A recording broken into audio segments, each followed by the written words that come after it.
What up? Happy weekend.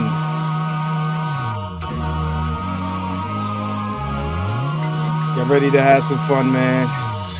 Bitches ain't shit and they ain't saying nothing. 100 motherfuckers can't tell me nothing. I bees in the trap, bees in the trap. Just in case nobody knows where that comes from. What's poppin'? Happy Saturday Night Live. What's going on? I see y'all up in the chat. I'm gonna start calling names. Eloquently petty, articulate assholery, uppity Negro swag. KeepItOneHunned channel. My name is Marcus. I know a lot of people call me KeepItOneHunned. It doesn't matter. You call me KeepItOneHunned, you can call me Marcus. Either one works. It's all good. A lot of shit been going on. I've done streams like this one, but it's just so much, man. I hate it here. I hate it here, man. And when I say here, I do mean like this culture, this reality, right? So let me start shouting people out.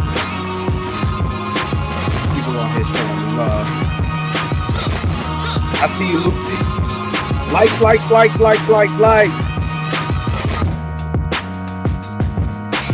Please give me those likes. I appreciate those. I really do. Watching my my analytics right here in front of me. I got two screens here. Watching my analytics. I want to see those likes go up, please. Please. We got 35 watches. We got 35 likes. So it seems like we are on point so far. I want to get to the meat of shit early so that, you know, I know people got shit to do. They got families. I see you. My man Shiny Belt Buckles is in the building. Marty McFly. Toya the tutor. He said she's keeping the refreshments warm. My man Bishop X. Alright, Jay Jermaine. As usual. My man Diego. Like I said, my man Marty McFly, Mr. Shiny Belt Buckles.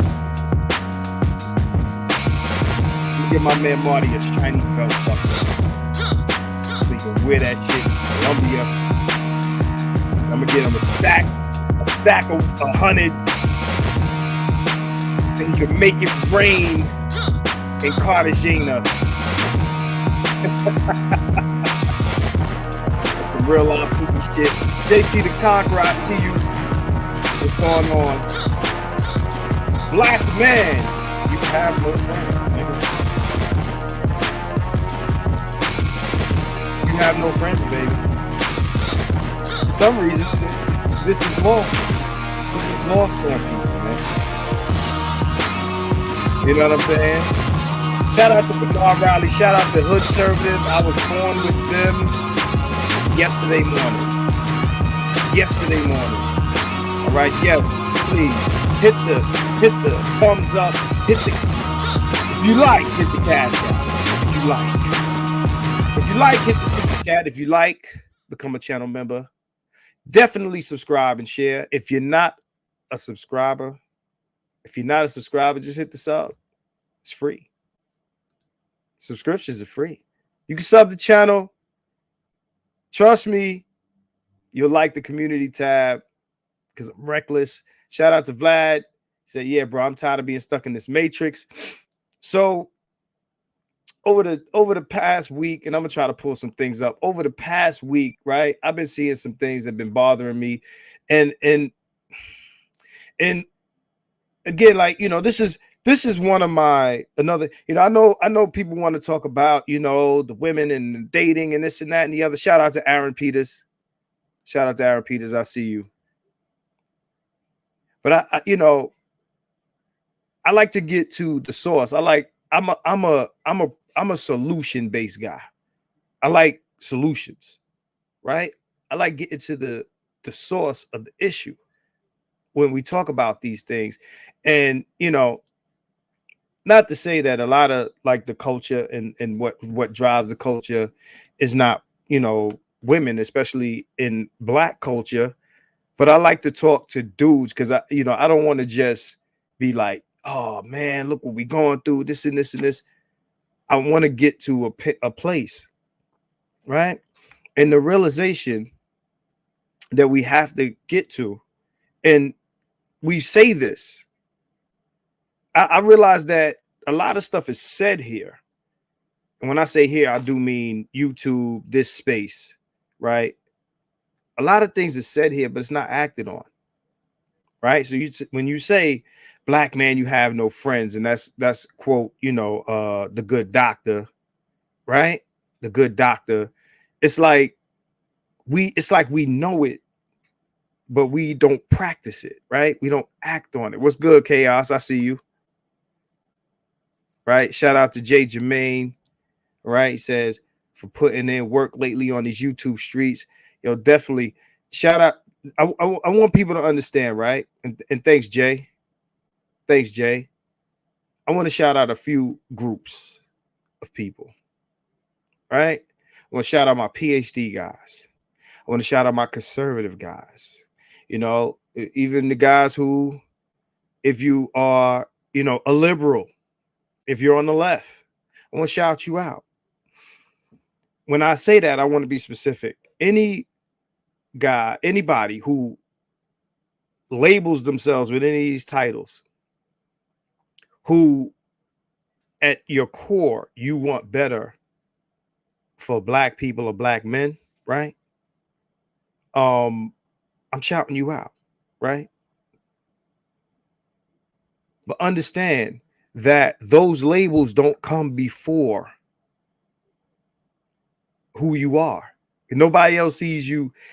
Nobody sees past your Blackness for being Republican. Nobody sees past your Blackness for being Democrat. Nobody sees past your Blackness for being pro-choice, pro-life, any of this flag waving that niggas like to do.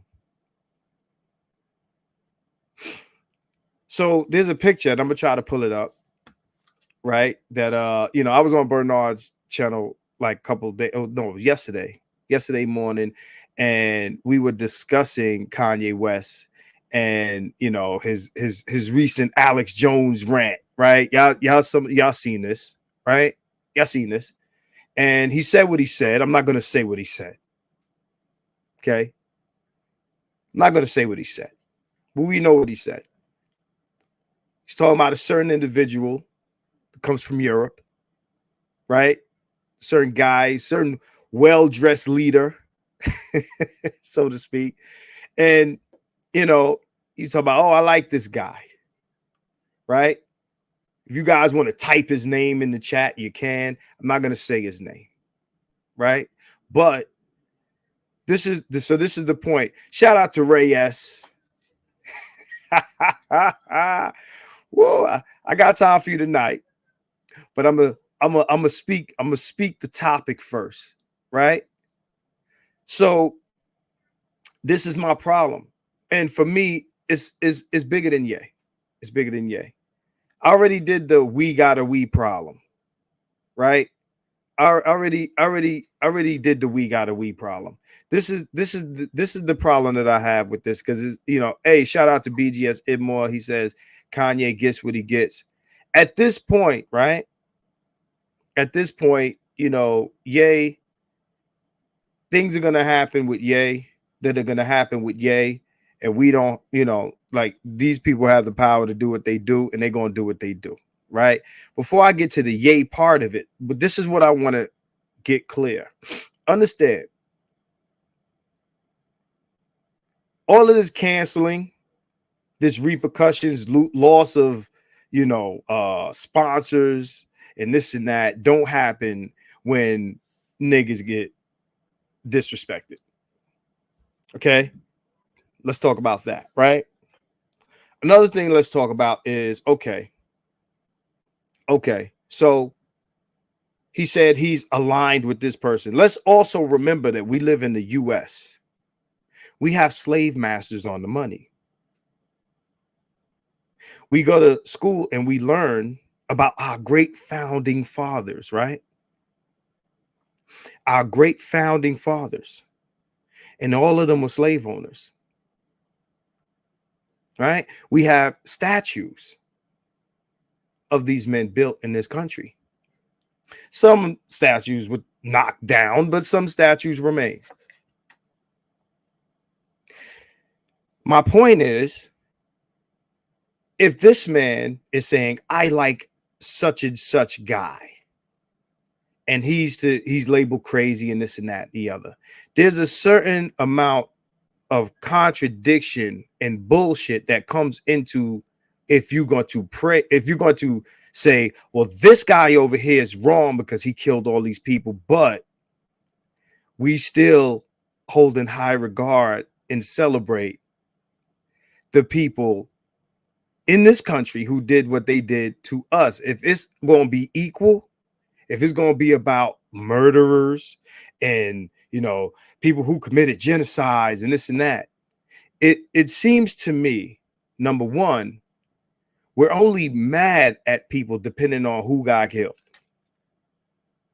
So if everybody wants to be upset at Ye, look, feel how the fuck you want. Just understand that if you're not keeping the same energy or demanding that the same energy be kept for the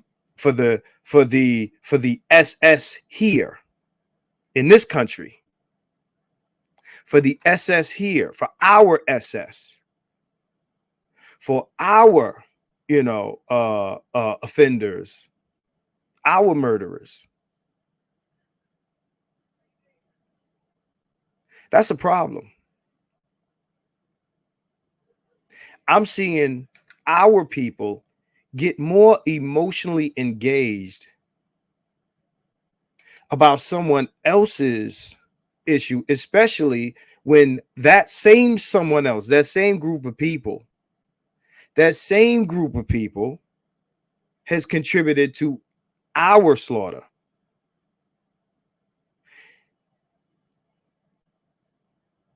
So here we are once again banging on other Black people on behalf of other groups, other labels, other, collectives of people. I got a problem with that. Again, I wouldn't care if it was Ye or whoever. So let's not make this totally a Ye thing. Right? Let's not make this a Ye thing. So BGS says, what the hell are you talking about? I don't know if he's addressing me or someone in the chat, but the point is this. It would seem to me, right? And I'm talking about stuff that I've seen on the internet. I'm not, if I was talking about anybody in this space, I would name them. But what I'm seeing is Black people, being affected emotionally, like getting upset with Ye for pledging allegiance to a man who, I guess, murdered a group of people. The same group of people that aided in, again, our slavery, right? What I'm tired of seeing, again, in political affiliations and all of these different things, it's like Black men are men without country. And we're looking for a home, it would seem, as opposed to running with an ideology based on what we need and our needs first. We attach ourselves to everyone else's struggle, so to speak. And we'll argue. One thing that I pointed out in Bernard's, live stream is that here we are, a bunch of Black men arguing about a Black man. Ain't nobody else here but us arguing about a Black man offending another group of people. I want somebody to tell me how often they think that happens where you'll have a group of white people arguing with each other. Ain't no black people there, but arguing with each other for the rights of black people. Or a group of Asians, ain't no black people there, arguing with each other, like really going at each other over the rights of black people. Show me a space where this happens. Latinos, whoever you want to name, where now have they stood alongside? Possibly, but show me where these people assemble to have a conversation to say, hey, you can't do that to black people, banging on each other in the absence of niggas on behalf of black people. I would love to see it. Black people will go at each other's necks. Go at each other's necks for causes that they got shit to do with us. You understand what I'm saying? We will, the dreamers and this ones and that ones, and you know, people at the border and all this other stuff. Listen, I'm not saying that these things are not wrong or they don't deserve attention. None of that. What I'm saying is, and I'll get to that, BGS. That's probably the closest thing where you had, and I remember when, you know, white folks were running around spraying BLM on shit. And I told niggas, he was like, oh, this is not black people doing this. And I get it. I understand why we didn't want necessarily to take the blame for certain things. But I told cats, I said, yo, let these people fight each other on behalf of black people. But it doesn't happen often. It's very rare.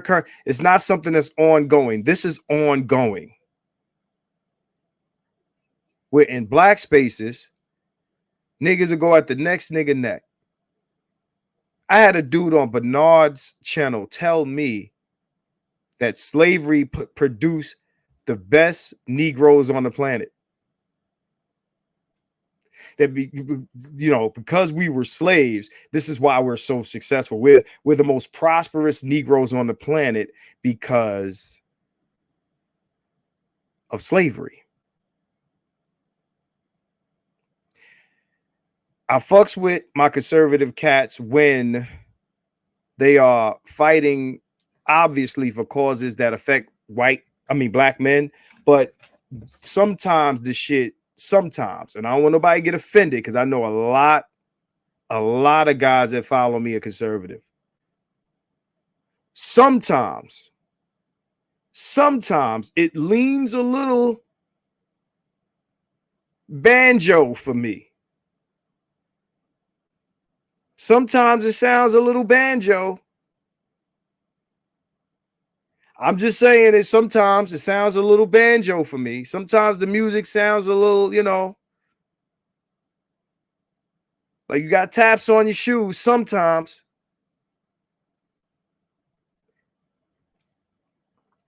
Black men done fought in every war in this country.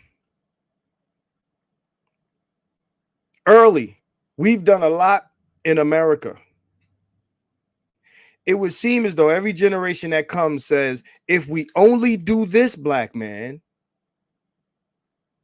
if we join this group, if we fight for this, if we join the fight for this or this or this or this, then they will recognize that we're human and that we, you know, we deserve our freedom and rights and this and that and the third.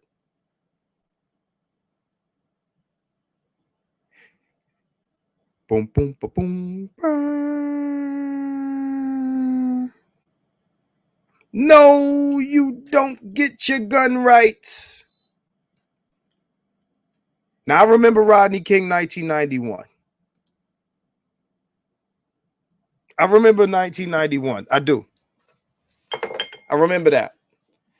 I can't say that I remember that like in full force. Now, you're in LA, so your experience with that will be different from mine. But, you know, what I do know is for every situation that happened in New York, I've never seen that. If you're from New York and Reyes, he's from New York. He has a New York experience. I don't know. This guy's a mystery, right? But I know he has a New York experience. He knows what I'm talking about. When it comes to New York, them people that Ye is talking about, because he's talking about them from a 1% standpoint. He's talking about them from a Hollywood or music industry standpoint. And those that are from New York understand we have an everyday relationship with those people. They're our landlords. Those people in New York are our landlords. It ain't about over there. It ain't no all that hold hands and none of that shit exists there. They got their own neighborhoods that your ass ain't getting in, and they own your neighborhood. If black men don't get it together on some wake up, stop trying to join, every group is against you. The reason why political parties can't cater to black men is because they'll offend everyone else in the process. So we'll say, well, we won't vote for you unless you tell us that you have something for us. Both parties are telling you they're not doing anything for you. So while what's her name? What's the vice president's name? Kamala Harris. She'll say, well, I won't do anything directly for black people. She'll tell you straight out. She did say it. It's on video. It's documented. She said, I'm not going to do anything for black people. But Democrats definitely do things. Her president has put forth initiatives for women. And then you got the Democratic Party as a whole that looks out for women's issues. And I'm not saying that women's issues shouldn't be looked out for, but to the extent that it handicaps us, there's a problem. Then when you look at the other side and they got the guys on the right saying, hey, rock with us, they can't tell you anything, not only that they can do for you, but to reverse the problems that the left created that should have you coming to them in the first place. So yeah, BGS, Amadou Diallo. Now, when Amadou Diallo happened, that definitely wasn't a thing that I remember where a bunch of white people was going at a bunch of white people on the behalf of Amadou Diallo. No, I don't remember that. And if I'm incorrect, you are open to correcting me, but I don't remember that at all. Got to send my brother some money. Right? So, that I do not remember at all. No, sir. So, at any rate, hey, Melissa, at any rate, so let's get to the you have no friends. You have no friends. Stop trying to find groups to belong to. You belong to a group. You already belong to a group.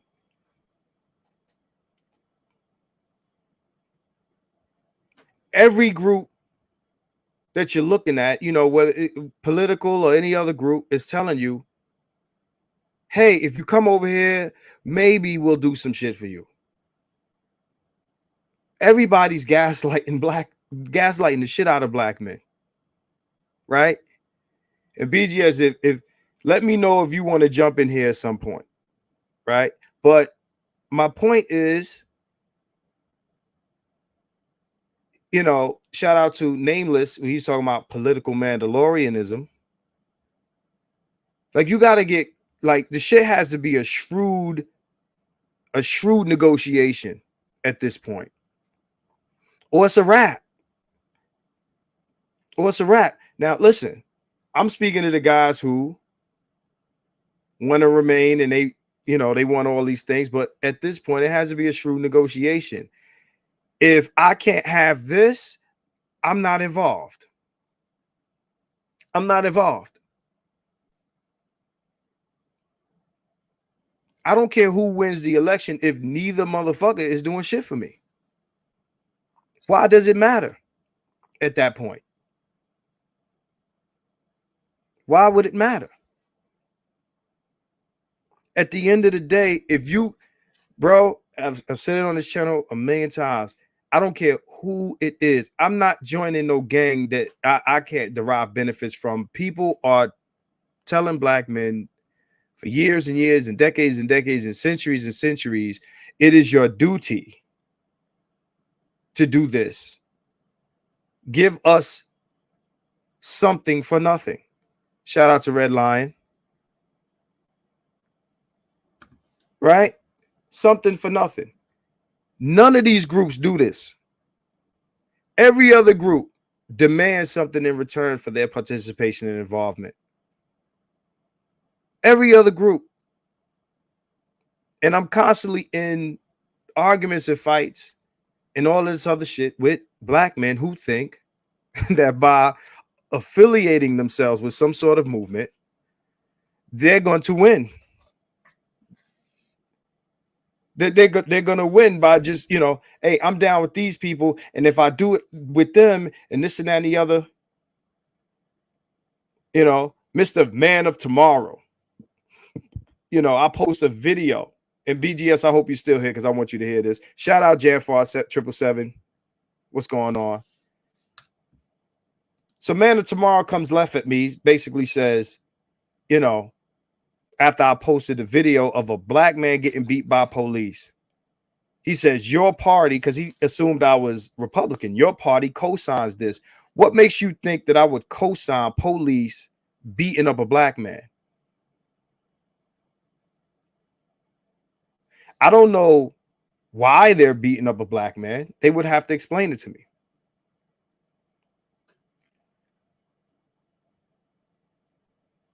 Niggas siding against black men with these other people. It's fucked up.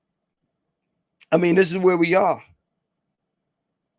I'm seeing motherfuckers caping for Jerry Jones.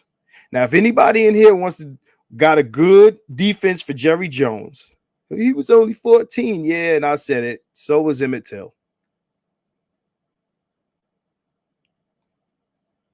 Don't tell me how young Jerry Jones was. And it ain't, for me, I didn't need that photo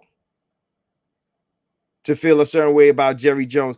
You defended Jerry Jones, an NFL motherfucker, an NFL person? This is where we are. We clapping on each other for the plantation. And these are guys who are on the right. On the right. I thought the left was the plantation.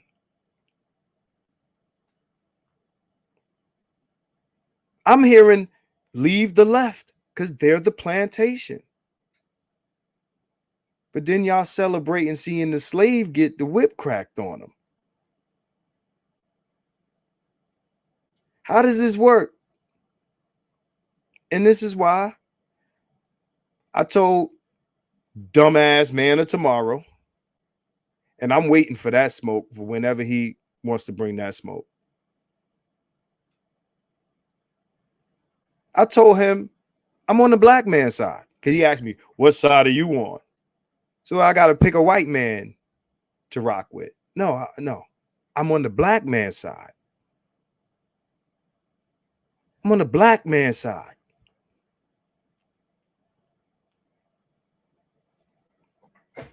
Why is that not a default answer? Y'all see the hashtag in all my videos, BM1ST, Black Men First. Black Men First, not B1, no, BM1, Black Men First. Dre J says he's gonna duck the smoke. No, he got to bring the smoke. Y'all know I'm with the shits. I said he said what he said. I said what I said. So him and whatever gang he bring, y'all know I'm with the shits. But again, black men first. I post a video. What is it? Black men colonize Latin America. That shit lost me subs. I'm confused. I thought this was the black manosphere. Buenos Aires, you're crazy. I see you, Brandy. I thought this was the black manosphere. I posted. I did a video on some passport bro shit, actually. And the title was Black Man Colonized Latin America. And I lost subs. I'm confused. So if I say that, who's mad? Like, I see the usual names here, but I don't know who's not commenting, who watches the playback or whatever. But as soon as you post that, then all of a sudden it's like, okay, he's talking about leaving the community. I thought we was SYSBM. What I'm trying to understand is what you think you're going to get cooning or simping, because cooning and simping is pretty much the same shit. You're basically selling your dignity to another group of people, hoping for something in return that you ain't going to get. You taking disrespect, this, that, and the other. We know what simping is. We know what cooning is. It's never worked. It's never worked. Right? What progress do you hope to get to? Because that's what he asked me. What's your game plan, Marcus? I want to know, for all these men who align themselves with racists, because for me, it's either you're dealing with feminism or you're dealing with racism. Either you're aligning yourself with feminists, and that ain't gonna work for you. Simping doesn't work, y'all. I know y'all know. But cooning doesn't work either. You had motherfuckers join the military when this Ukraine thing started, so they could go fight for the freedom of people that gonna call you the N-word when you get there. Yo, it's so sad. Yo, the state, like black men, yo, really want to belong to something other than black men. These motherfuckers are ready to die for other people's causes. So say what you want to say about Ye. His method might be flawed, right? His method might be flawed. But anytime we see a black man going at, because that's all we say, motherfucker need to go against white supremacy. We love when black men talk up against white supremacy. At least that's what we say until it happens. Until it happens, right? Now, if you don't like his methods, okay, I understand you. Ronald Neal is in the building. Ruthless self-interest is the only game for black men. The only game for black men.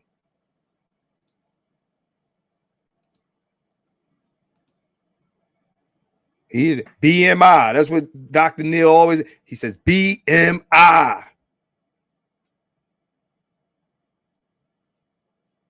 He shouts that shit, you know what I'm saying, from the rooftops. BMI. What is it? Live out loud? Live out loud. Bit of Truth, shout out to Bit of Truth. He said flawed. I don't care. I don't care. Let me tell you something, bro. This is the thing. Black folks want that civil rights bullshit back where some well-suited preacher comes to lead us. If Ye ain't done nothing else, when the last time, and I'm gonna ask you like I asked my friends, when the last time y'all seen this much consciousness dedicated to those people running a bunch of shit? We all know it, is nobody's allowed to say it. Now that he said it and they try to cancel him, right? And then with the thing with Kyrie, what's happening is it's backfiring a little bit. Like the Me Too and like the LGBT trans shit with Dave Chappelle is backfiring a little bit. You've never seen that happen. Where they look bad.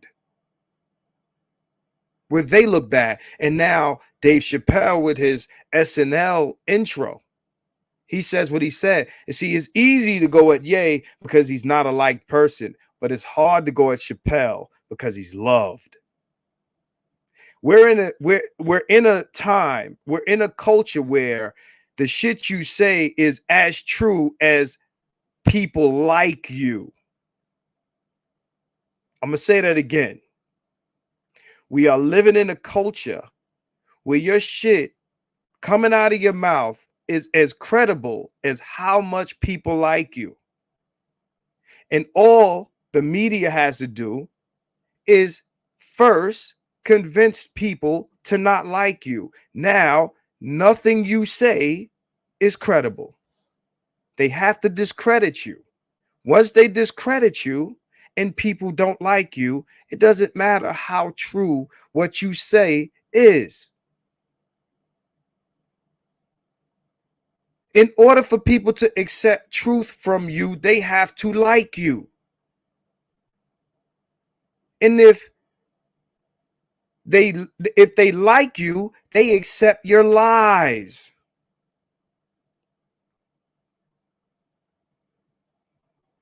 So they can hate Ye and everything Ye is saying is true. They call him crazy, but they don't call him a liar.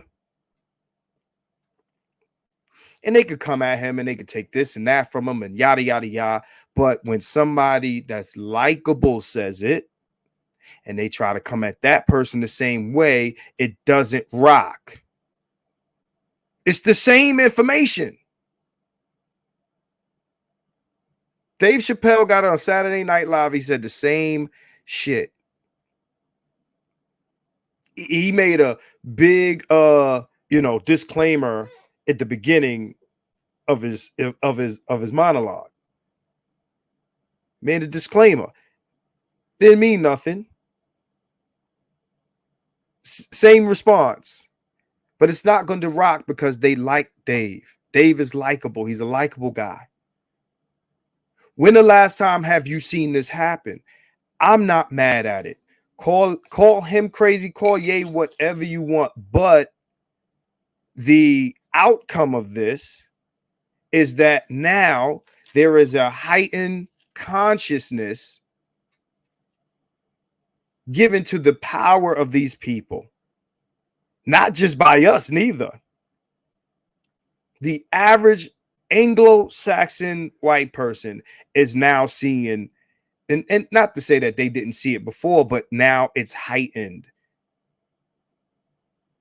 He has put this shit on Front Street. Okay? What I'm confused about is, again, the same way people came at Ice Cube. Remember, Ice Cube is a sellout.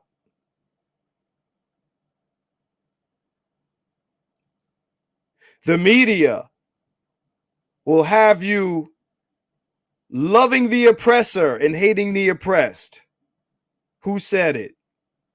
Y'all know who said it. The media will have you loving the oppressor and hating the oppressed. Quote unquote.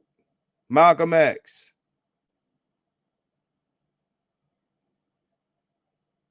Malcolm said that. That's where we are.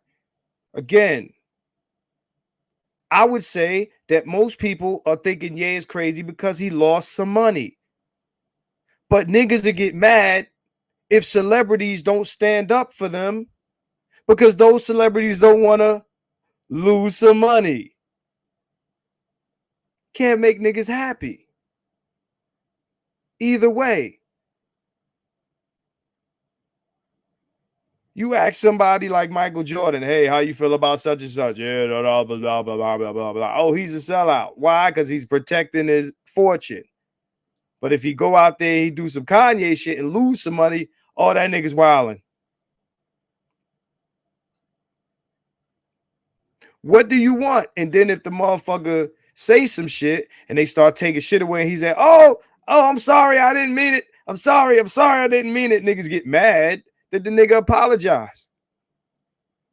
Kanye is unique in the way that he is the first celebrity at his level to double, triple, quadruple down on his position.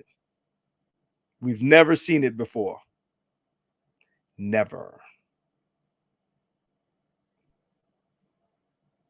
This motherfucker is literally trying to fight white supremacy and those people by himself. This is what we wanted.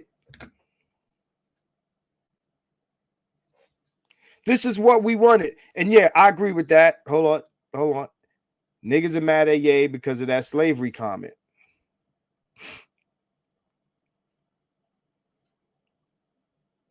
Big fucking deal. Big fucking deal. I'm as black as the rest of you. I don't give a fuck about that. I give a fuck about what works. I care about what works. Now, Bit of Truth, you said that his method is flawed.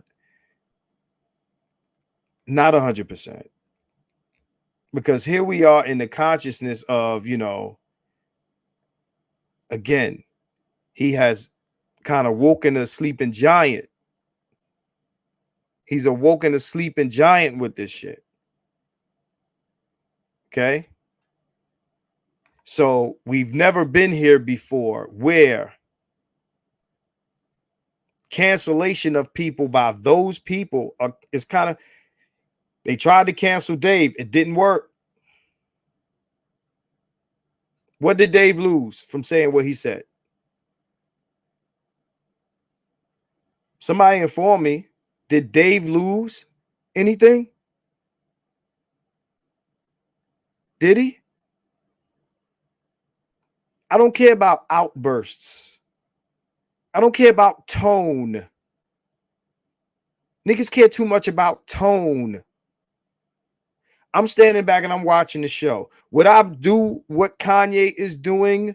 Probably not. Probably not. But you know what this is telling me? It's telling me that a lot of the guys that I hear talk like, yo, we need to do this and we need to do that, really wouldn't. You really wouldn't. I'm honest enough to say, no, I wouldn't have. In his position, in a position where there was nothing for me to lose, maybe. But let's keep it real. And a lot of people, you might not fuck with what I'm saying. But what he's exposing is a lot of niggas are fucking scared. And it ain't even you, it's him. Dr. Thunder says, right or wrong, this is what FU money is for. Let's go. Thank you.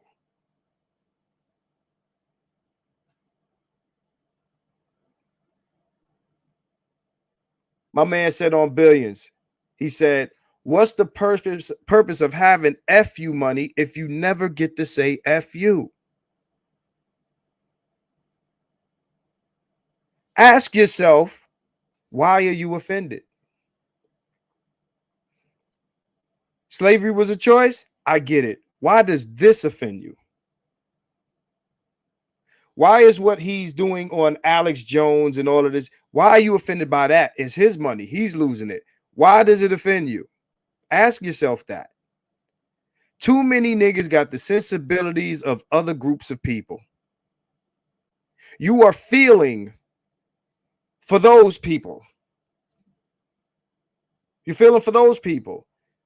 When you get disrespected, you continue to watch the football. Other people get offended, and you know what you say? We sick, boss. We sick. We sick, boss. Oh, he offended those people. Those people, you know, the Judah P. Benjamins, right? The people who funded the slave ships. Because if we're going to talk about, you know, the man with the little mustache and what he did, let's not forget to talk about the collusion of those people with these people. Not only that, I'm on Bernard's channel and I got a guy talking about I'm Christian, so the Jews are the chosen people. This is what he said. I can clip it. And this is why he says that Kanye can't say what he says, but we have to overlook the contribution to our subjugation made by these same people. So you want to fight their culture war. You want to fight the culture war of people who helped you get into your condition in the first place? Are you fucking kidding me? Black man, you have no friends. You have no friends. Bro, Bay, you have no friends. I'm not being, look, the friend of my enemy is my enemy, or the enemy of my enemy is my friend. How about this? The enemy of my enemy is my fucking enemy.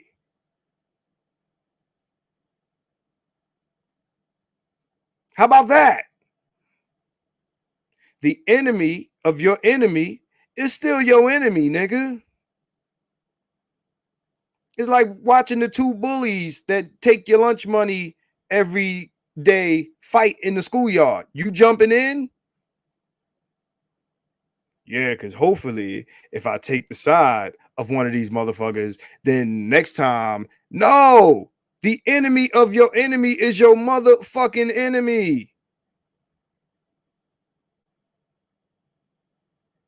But Marcus, if you dress like this and you talk like this and you roll with these people and you sign up to the NRA and you do this and you do that, hey, shout out to my man Rob, Black Light Revelations. What do you say? The world is correct. Is that the phrase? The world is correct. Shout out to Rob. Y'all need to check him out. The world is correct is his phrase. It's not mine. And Rob, correct me if I get this incorrect. Basically, what the world is correct means is this is the result of all the shit. People tripping like, oh my God, it shouldn't be like this. No, it should be like this. This is what we're working towards. This is what we're working towards. So no, it's correct. It's correct. Bay, who cares? I don't care. I don't care. You talking about Bay, that's a tone art. I don't give a fuck about tone. I don't give a fuck about tone.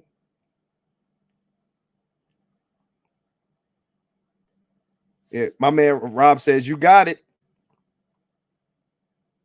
If you leave a banana peel on the floor and you bust your ass on that shit, then that's what happens. The outcome was the proper one for a banana on the floor. The world is correct. Shout out to my man Rob, Black Light Revelations. Follow his channel. He says some real shit. He exposes a lot more shit than I do. He's straight political and researched. So shout out to him. He shouts me out every time I jump on his channel and check it out. So yeah. So the system is broken. No, it's not. It's fixed. It's working correctly. It's not working for you, but it's not supposed to. That's correct. You have no friends. My Second Amendment rights. But when you carrying a gun, you get shot in the Walmart. The system is broken. No, it's not. No, it's not. I don't care about hissy fits. I don't care about, I don't care that, a plea to the government on behalf of black people was written by a rapper. I don't care about none of that. Not when they've had actors for presidents and governors and senators. This is so messianic. Yeah, it's like niggas is waiting for a Jesus figure. Nobody's coming to save you. You have no friends. You have no friends. So it's been an hour. So now that I've established you have no friends, I don't care what club, what raccoon lodge you join, you have no friends. What is we gonna do? The sad part is, because we're so busy looking for allegiances outside. Shout out to Free Zone Lou. If you just jumped in here, you missed a lot of conservative talk. And I know you're conservative. But, the sad thing is that there's no relief within the group of us. Everyone else can retreat to their groups, their subgroups, whatever. With us is, educated Lane versus Pookie. This one versus this one. And within our group, most of our fights is over women. Most of the fights that take place in black culture, in the black community, whatever you want to call it, are women based on who the women procreate with, who they want, who they don't want, who they fuck, who they don't fuck, who got to take care of whose kids after they had kids with who wants to protect the women versus provide for the women, who can or can't provide for the women, who should or who doesn't have to do this for the women versus who is demanded to. John Henry Clark, the good doctor. You have no friends.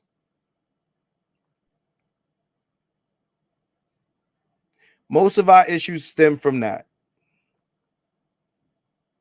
You know how I know? As soon as I leave the country and I bump into black men outside the country, hey, brother, hey, it's brothers, everything's brothers, and there's women around, but everything is brothers, and there's love, and it's brotherly love outside of America. But here, you got all these guys in jail, all these guys dead, fighting in the hood, selling drugs, doing this, doing that, scraping and scratch, fighting, punching each other in the face on behalf of or on the word of black women. Now, shout out to my man Mike Black. That's my guy. Gave him a fierce roasting this week on Facebook. Mr. Black Love, Mike Black. Shout out to Romello. He's in the building. Just getting in. MOB. All right.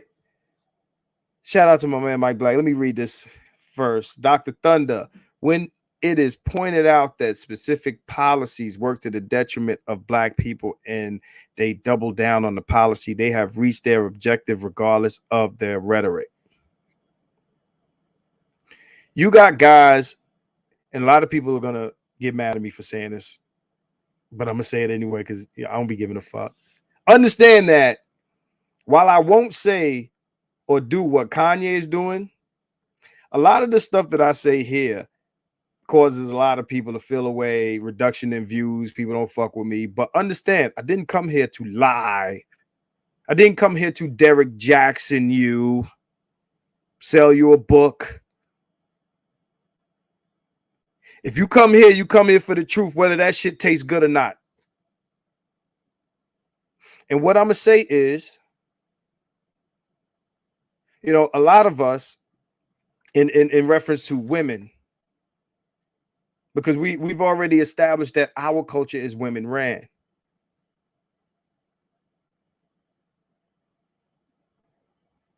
Our culture is women ran.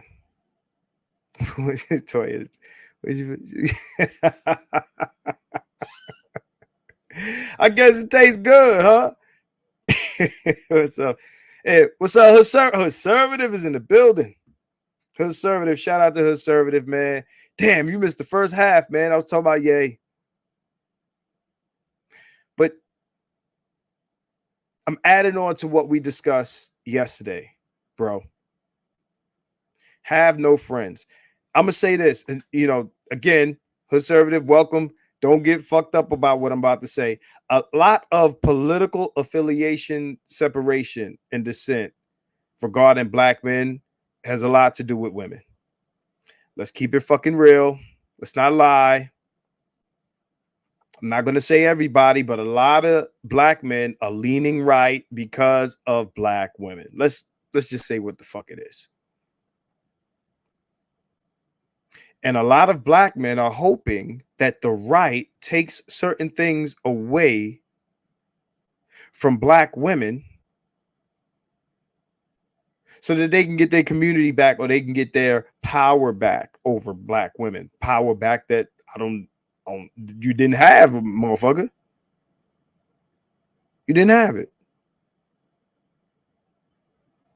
Oh, they gave Black women welfare, and that's why she won't listen to us. Oh, they gave them grants, they gave them jobs, they gave them this, all, you know, the Democrats. All of these things that the Democrats, you know, and I'm gonna do a future video on the protection. What is it? What is it? Biden's thing that he put through, the Woman Protection Act or something like that. The Violence Against Women Act. Y'all will be shocked to. Shout out to Green Gorilla because he does shit like that. I don't know if he covered the Violence Against Women Act in depth, but you'd be surprised to see what the fuck is in there. I got a friend of mine who I went to high school with. This is the most docile nigga in the world. And he's in court right now with his ex-wife. His ex-wife is accusing him of all types of crazy shit. Like, oh, he was, you know, grape juicing me every day. This is a church mouse. I said, you? She said that about you? Yeah, man. She said I was doing this to her every day.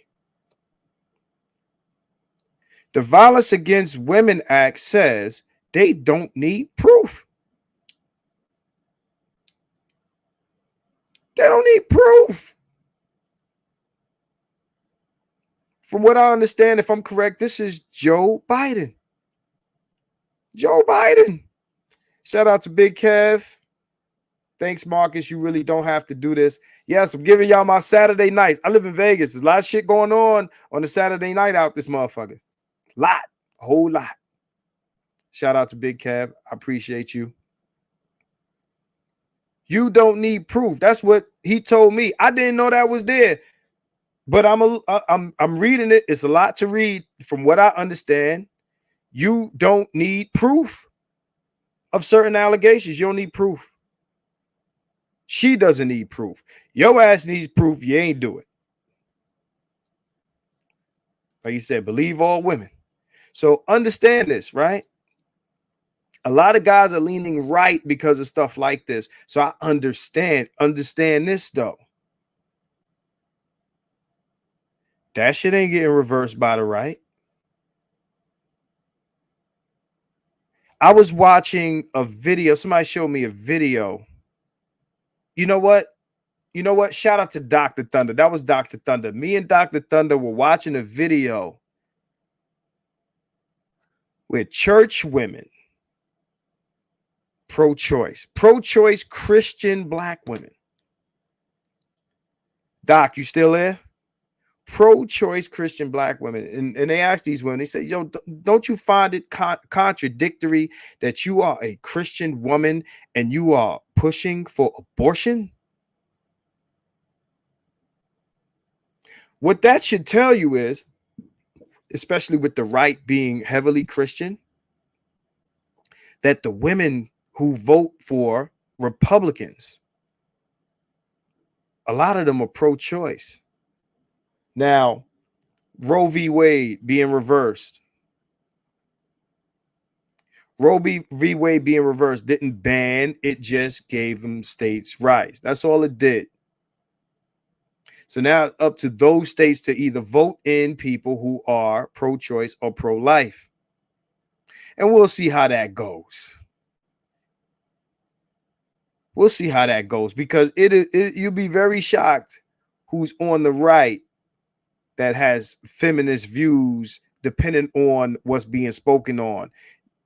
Conservatives, if you think that the Republicans are going to strip all these rights, strip all this shit away and reverse all this shit that the left did, good luck. Good luck.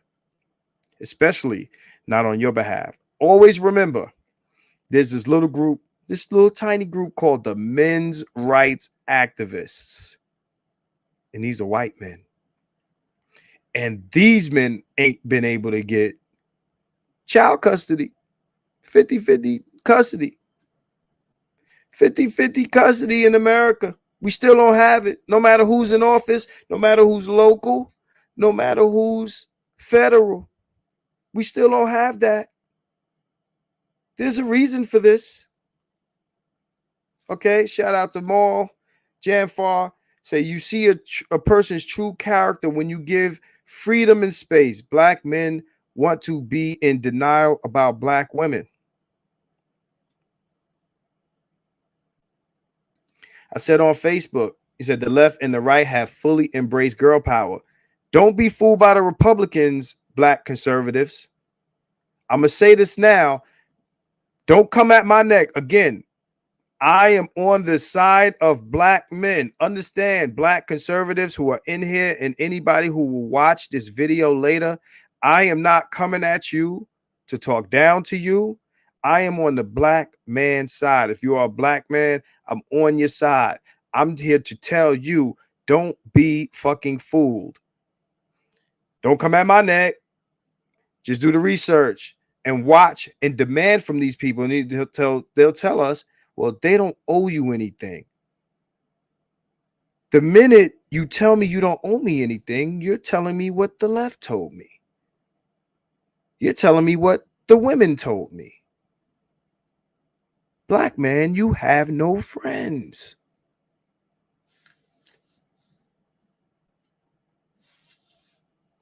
So BGS says, Republicans put in Title IX and Sex and Civil Rights, Title 4. BGS, the floor is open to you if you want to jump up, because I know you got the knowledge. Right? So Hood Conservative says, no lives matter. Nobody owes anybody. Okay, then I don't owe votes. See how that works? You see how that works? If nobody owes me nothing, I don't owe you my affiliation. I don't owe you to get up out of my bed and to go to the closest school and pull a lever for you. I don't owe you a seat in a state building or a government building. You see how that works? Easy. If they are not going to work for me, I'm not going to work for them. I said this on Bernard's channel and got, not y'all, but not you, Lou, and not you, conservative, but dudes came at me.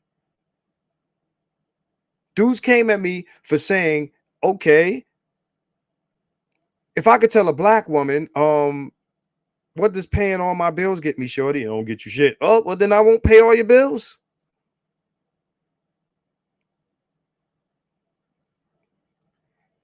I've been telling black men since the jump, I don't care what group or affiliate, I don't give a fuck who it is. They're not your friends. This is business. And Republicans will say, well, you just want a hug. I don't want a hug. I want value for my participation. I want value for my patronage. If I show up to the party, pour me a drink, nigga. And that's just how it works. And if it doesn't work that way, I'll stay home. I can get nothing laying in bed. I could get nothing giving nothing any day. But you want something. You're asking me. You're asking me to be involved. You're asking me to participate. And this is how black men have to approach things, because black men have been told all this time, if you do this, we'll do that, or it is your duty as a man. As a man, how many times in your life, as a man, blank, blank, blank, as a man, blase, blase, blase, blah. By who? What do I get? And every once in a while, I have to do a video like this. What the fuck do I get? You're not my friend. This is business. Ice Cube said, I'm not allied with Trump. I'm not allied with Biden. This is business. You won't go to work if you don't get paid Friday. Them people ain't your friend. This is business. You don't pay for some shit that you don't like the product, or the food don't taste good. Or, this is business. If I said, yo, go to the black diner whose the food is disgusting there, conservative or anyone else, and I don't mean to single you out, bro, I'm just saying, you ain't going. Or you be a fool to go if the service was bad or the food was bad or whatever. This is business. Nobody owes me nothing, then I don't owe nobody nothing.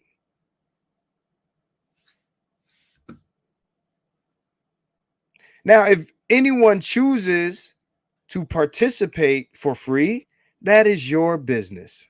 It's your business. It's your business. If you want to vote right or left, and they don't campaign to you, they say no voting, no fucking.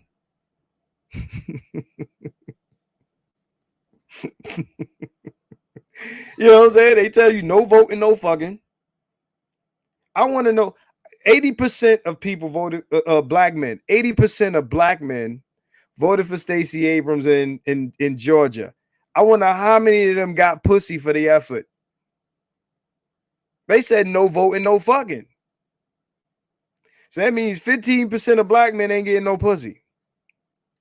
I would bet none of these motherfuckers got pussy for the effort. If you tell me no voting, no fucking, y'all got bitches at the polls, I vote. I'm getting something for my vote. Just make sure these some bad bitches, not them chicks that was dancing in that other shit, that twerk at the pole shit. I don't want them. They said no voting, no fucking. That implies I'm gonna get some pussy if I vote the way you want me to. It implies, it doesn't say. But see, that's the trickery, y'all. That's the trickery to say if you don't vote, you won't get no pussy. It's an implication. You got to say outright. Get them to say outright. Get pussy for your vote. Yo, he said, process. I'm good with it. It's business. It's business. Prostitution is business. It's business. No, I don't. Yeah. You see, my man says fucking. I'm good on the fucking. I don't want no fucking. No, no, no, no, no, no, no, no, no fucking. No fucking. I don't want no fucking. I don't want. Oh, I see you. I'm gonna bring BGS up in here. So now I'll just post the link, man. If your name ain't BGS, don't hit the link. All right. That includes you, Bay. Okay. Not yet. I just want BGS only for right now. If your name ain't BGS, do not hit that link. I'm gonna drop you from the shit if you hit that link. So I'm gonna bring BGS up in here. But yeah, man, that's all I'm saying, man. So I'm waiting for BGS to jump up in here and drop some of his knowledge on us. Drop some treats on us. Here he comes. Here we go. What's going on, brother? Let me mute myself real quick. Okay. All right. So if I said some incorrect shit, he's about to correct me. No, well, First, this have a difference of opinion. I never say unless I have proof. I can't say that you're incorrect because you're right. worried. So You actually, welcome to your opinion.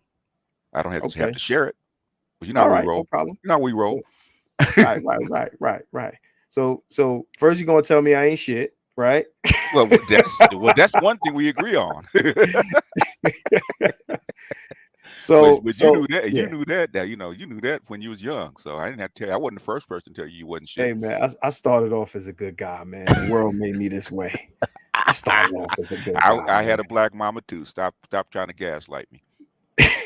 So what's The going first on? person that told me I wasn't shit was my mama. So go ahead. Right. Well, yeah, we had that in common. Yeah. So I think I'm trying to remember at what did you want to comment? I know I said a few things. So go Well, ahead. let's start with just real quick with Ye, man. Let's go ahead and get that out of the way, man. Right. I don't think I think in this space, Ye wouldn't have been a bigger deal if certain people kept pushing him out there and celebrating him, because I think most people in this space are indifferent to Kanye West. I know I am. Hey, dude. If the thing is, well, that's why they call it "fuck you" money, man. You say what you say, you're gonna get what you get, and I'm not gonna feel sorry for you because everybody else does, man. Everybody else does. You have politicians that got taken out because of certain shit, the Me Too shit, or they got suspected of saying inappropriate thing to white women. They got taken out. Your governor and his brother got taken out. So it is what it is. There's certain things that you can get canceled for, and that shit's real, and he knows it's real because how Kanye West makes his money, his eyeballs. Okay, how you get to be a billionaire, man? You go from $63 million in the hole to a billionaire. Come on, man. Come on, okay. You got in bed, with these folks, man, and but you don't want to get up and say I'm scratching. I got fleas, because I got fleas. Hey, it is what it is. Say your shit. They're gonna pull your check. It is what it is, and go on about your merry way. So that's what again. That's speaking more to, I guess the canceling or the repercussions. At the end of the day, if someone is cashing your check, yeah, right, and you say something to offend them, yes, right, I don't care who it is. Like it could be them, it could be it could be a black woman. If a black woman is no, cashing your checks and you in the manosphere and saying this and that about black women, and they find out, it might. Look Right. at what was that name of that lotion company, the hair care company, man, where You talking about they the what you call it, Shea Moisture. Shea Shea Moisture, Moisture. right? They Right. just started marketing to white women, man. So black women Right. came for them. I mean, came for them hard Right. and started pulling that Right. check. He had to come on in public and apologize. But see, this is the thing, right? And I Hmm. remember when that's before I was really hit hard body. I Hmm. did a video about that on Facebook, Hmm. and I say what I've always said: black people only know how to cancel each other, right? When you offend black people, Hmm. Black people struggle to cancel. And we talk about buying power and all this other stuff. Now we can't Mhm. take away endorsement deals and things of this nature, I mean, but it has happened. It has happened, not on this scale because we only have so much power. Starbucks has done it. There's a couple other restaurants that had to do it. There's been numbers of people that had to pull that shit back and what do do, me a what do you couple. mean? I'm gonna give you a good one, right? And you know what? When Okay, the fuck it happened, it's called Donald Sterling. okay, but He got canceled big time. It cost him. He got canceled by the tune of like $2 billion. Okay. see that, but that's the understand this, right? Uh huh. That's how egregious it has to be. So for somebody like Kyrie who posted a Mhm. link, he didn't say Mhm. anything. Mhm. So all we have to do is allude to or imply, Mhm. right?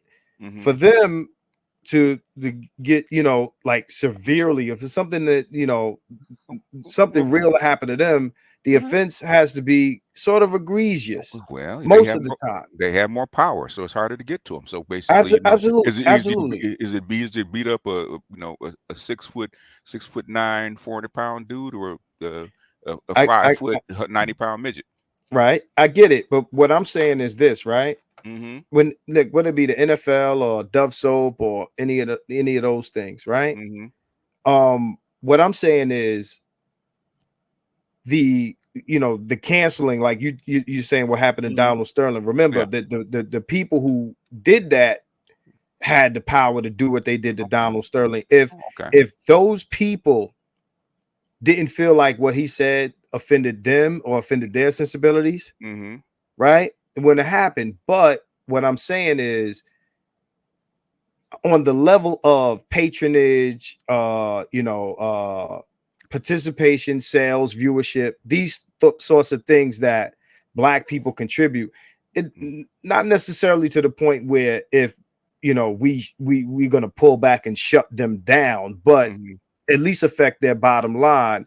You hardly see anything real in that direction anymore. Not to say that it's never happened, but Mm-hmm. anymore, right?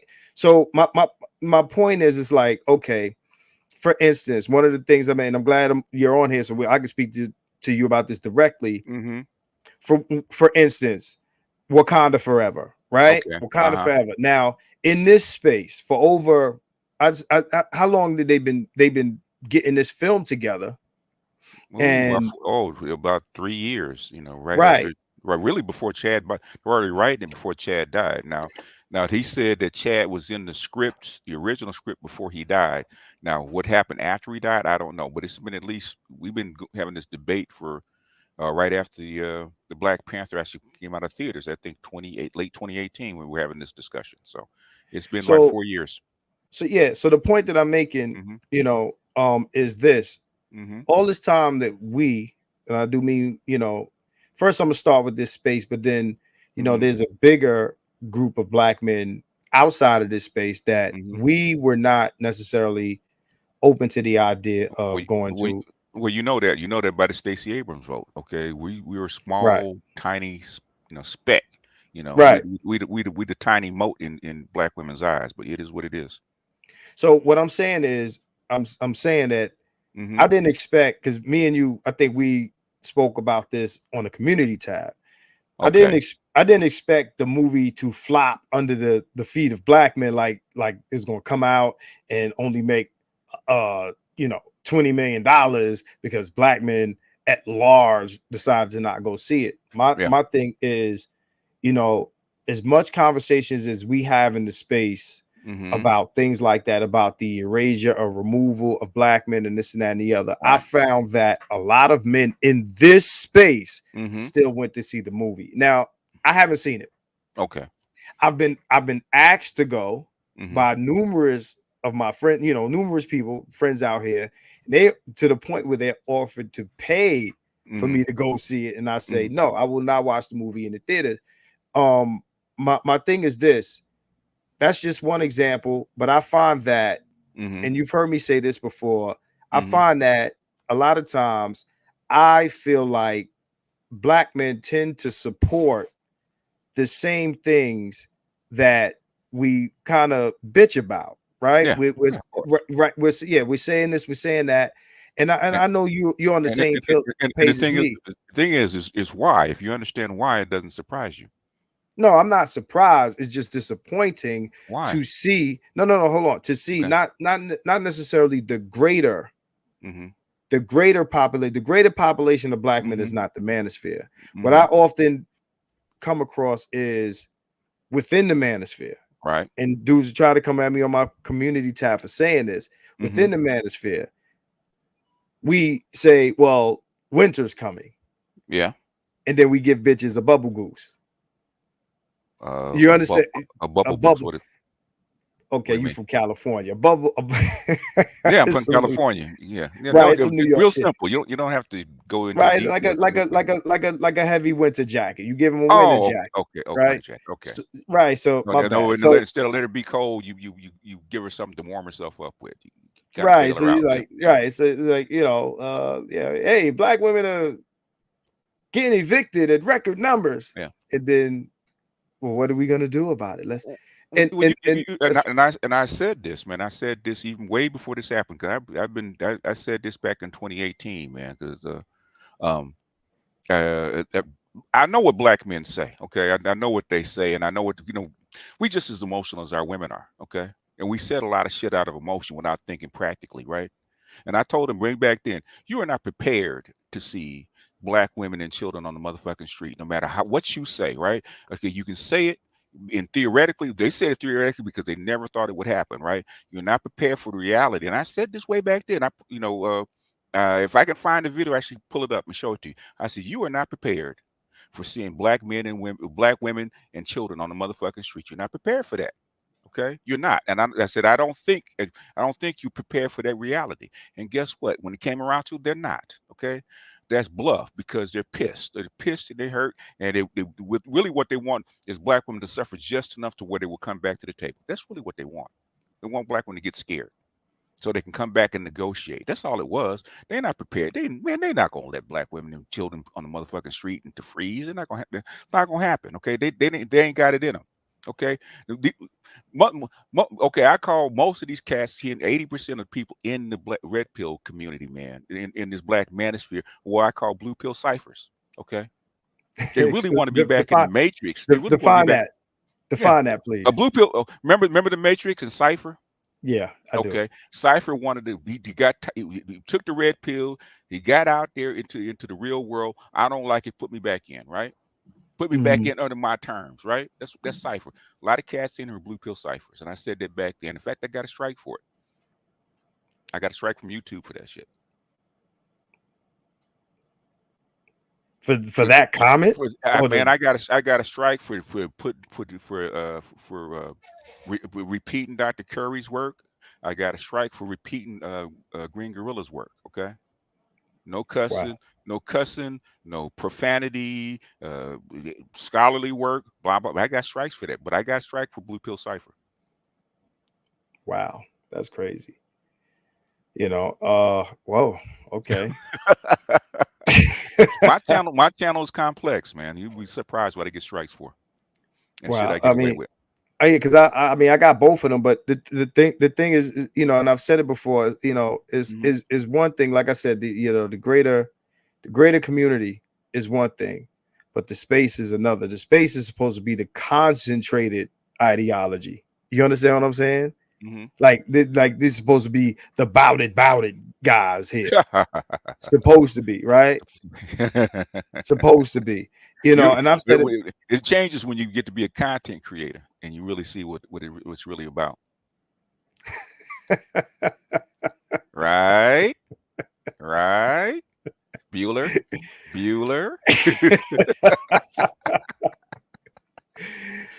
I mean, you standing outside the club and you think the party is going on, and then you get in the club and it's like, Man, man, you know what? Just to go off topic just for like 30 seconds, man, you'd be right. surprised how many people hated Kevin Samuels when I first brought him in. Hated him when I first brought him in. I mean, it was almost like it was like 80% didn't like Kevin Samuels coming into this space, man, and doing the shit that he did. You'd never know it now, you What know. would you base? I have my own theories, but what would you base that on? His appearance, his His dress. parent, because he's the throwback to pre 1980. Okay, he was the it guy back pre 1980. Okay, as far as what you actually attained to. Even Clark says the same thing in the 60s, man. What do you attain to? That the square, the upscale so-called corporate square guy, right? He was the guy when I was dating in the 80s, man, like in the mid 80s. Okay, that was that that dude, that was the dude back then. Okay, the shit changed. Okay, so the environment changed, the culture changed, the culture went ghetto. Okay, it is what it is. It went ghetto.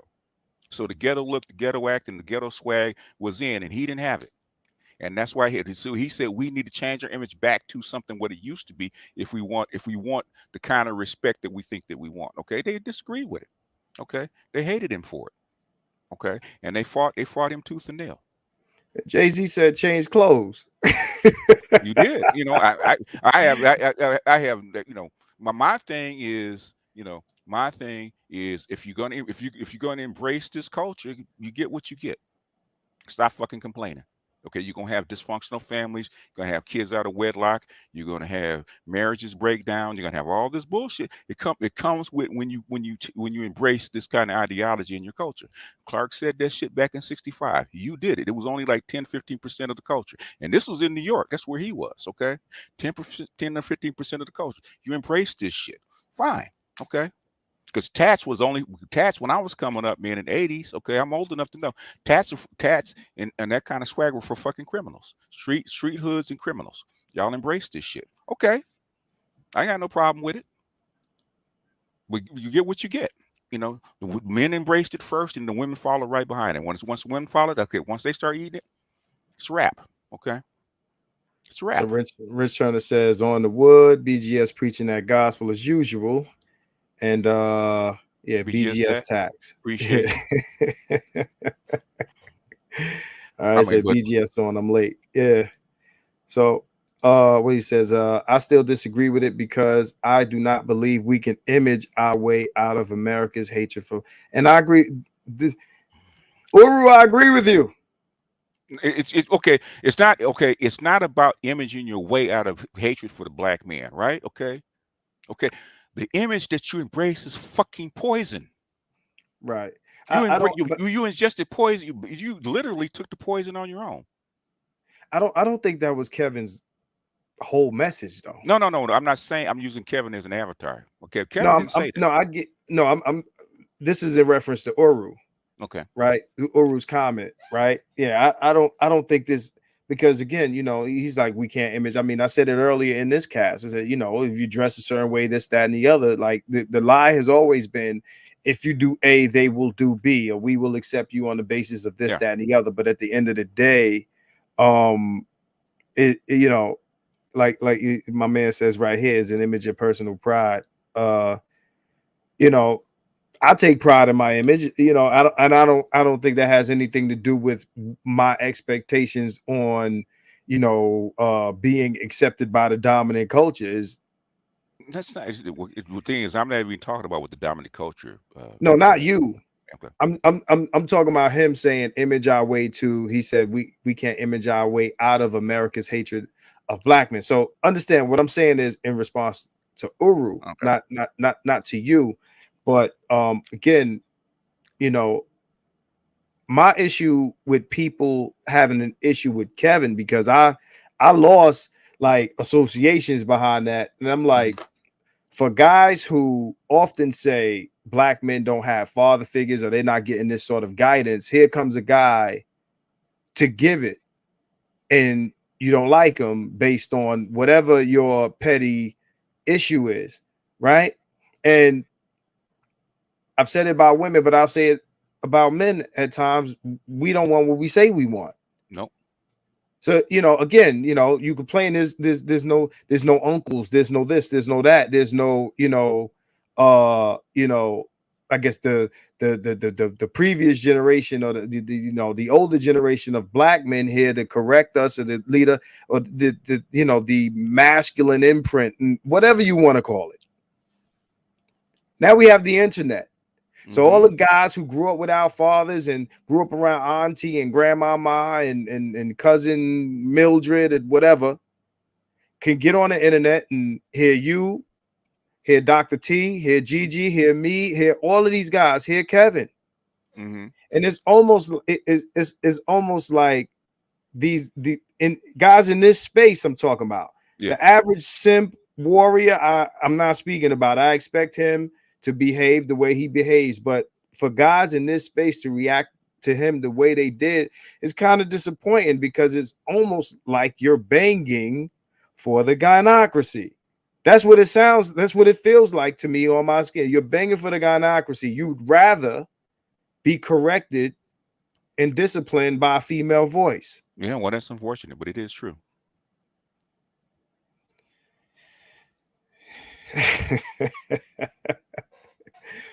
And that's why I say, black man, you don't have no friends. You know, we it's like, again, another thing in this space is the rise of female content creators, which I've said before. I don't have nothing against female content creators, but is telling, the acceptance from their point of view, the same talking points, Mm-hmm. right? The same talking points Yeah. are better received from everybody except us.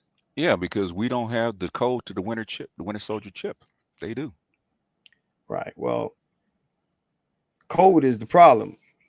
And we don't. It has to come from a female voice. Unfortunately, I mean, I noticed that with my son. Okay, doesn't matter. Okay, I could tell it. My son only comes to me is after the women fail. So we got Uru in the building. How you doing, sir? Hey, how you doing? Thanks for having me up. Is this your first time on my channel? No, I've been on your channel before. Actually, I think we had a couple of kind of heated exchanges. That's not unusual. That's not unusual. That wasn't here. That was on someone else. That wasn't here. Might have been. I'm probably on Bay's channel. It may have been Green Gorilla. It may have been Green Gorilla. I think I remember. But I think I have been on your channel before. Right. I recently saw a video of the great Dr. Tommy Curry, making, as always, a wonderful presentation of the issues of black men in America. And, during that presentation regarding image, right? During that presentation, I think he was like wearing like a plaid shirt and a pair of blue jeans, right? So look, I appreciate what Kevin Samuels was attempting to do. And it's not that I did not see merit in it, but my issue with images is that, black men have donned all manner of image throughout our history in this country. Agreed. And it has had no persuasive bearing. They killed Dr. King. He was wearing a suit. They blew his head off. Right. So I'm suspicious of the notion that we're going to dress our way into any sort of different position with these people. We're the designated losers. Designated underclass. And what's that? Designated underclass. That was Claude Anderson. Yes, yes. So regardless of whatever attire we use or whatever language we use, they have. Now, whether we can argue that that's changing, and we can talk about whether that's changing, but I'm just saying historically, our garb has not really been the reason, or has any real, in my view, any significant bearing on our condition in this country. That's not true. That's not true. Shout out that's definitely true. This country has hung black men in suits, in military uniforms. Has slain black men wearing whatever they chose to wear at any point in time. And we know, we're old enough, BGS, to have known that this sagging and all this. Brothers in the past, we were much more formal, much less inclined to wear gym shoes, blue jeans, and whatever. And what did that do actually to stop us from being harassed, from being lynched, from being burned, etc.? See, the thing is, when I talk about image, okay, and what Kevin is talking about image, okay, is being in comparison to white people is just one part of it. What about internally? Okay, image drives culture. Culture drives behavior. Okay, to say that over the past, I would say 30 to 35 years, that this image has not impacted our culture and our society is wrong. Okay, it's a visceral effect that you can see what happened. You can see what happened when you see Megan Thee Stallion on freaking Saturday Night Live embracing this whole culture. Okay, where do you think that started? Where do you think that started? The pimp, hoe, drug dealer culture. Where do you think that started? I think what's complicated by that is,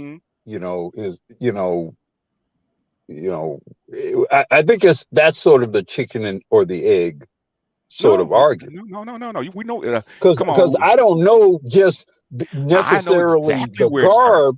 I know exactly where it started because that's prison garb. Okay, I'm in LA where that shit started. The sagging, the tats, and all that shit. I was there on the ground. But it was actually being in the fucking prisons, and us, so many of us being in the prisons. Hold on now.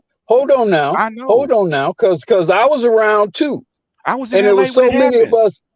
It was so many of us being in the damn prisons and then coming back into the communities with the prison culture that dictated a lot of the behavior that I agree was emulated by the garb and by the sagging and whatever. But the biggest issue was not the garb. The biggest issue was so many of us were actually in the fucking prison. No, Guru, no. That's what happened. No.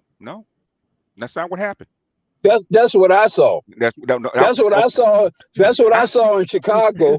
What I saw in Chicago were brothers coming back from doing time, and some of them were had done time.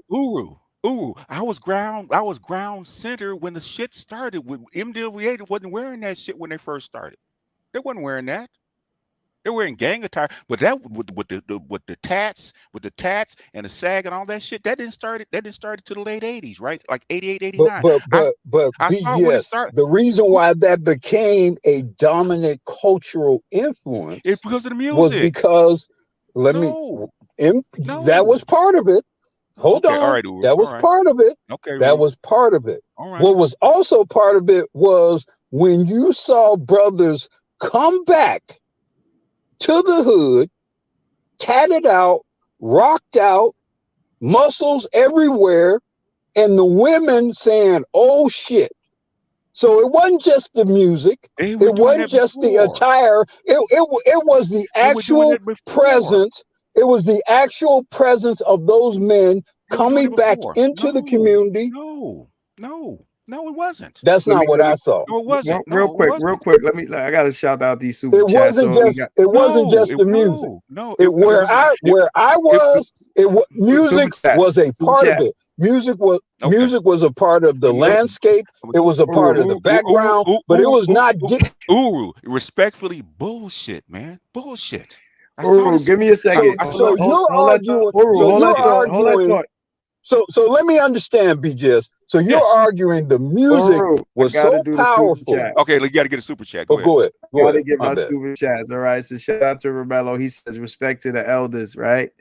So Wizard Kelly says they won't like me anyway, so I will embrace a culture of ignorance, anti-intellectualism, etc. Sound logic, not Jesus Christ, right?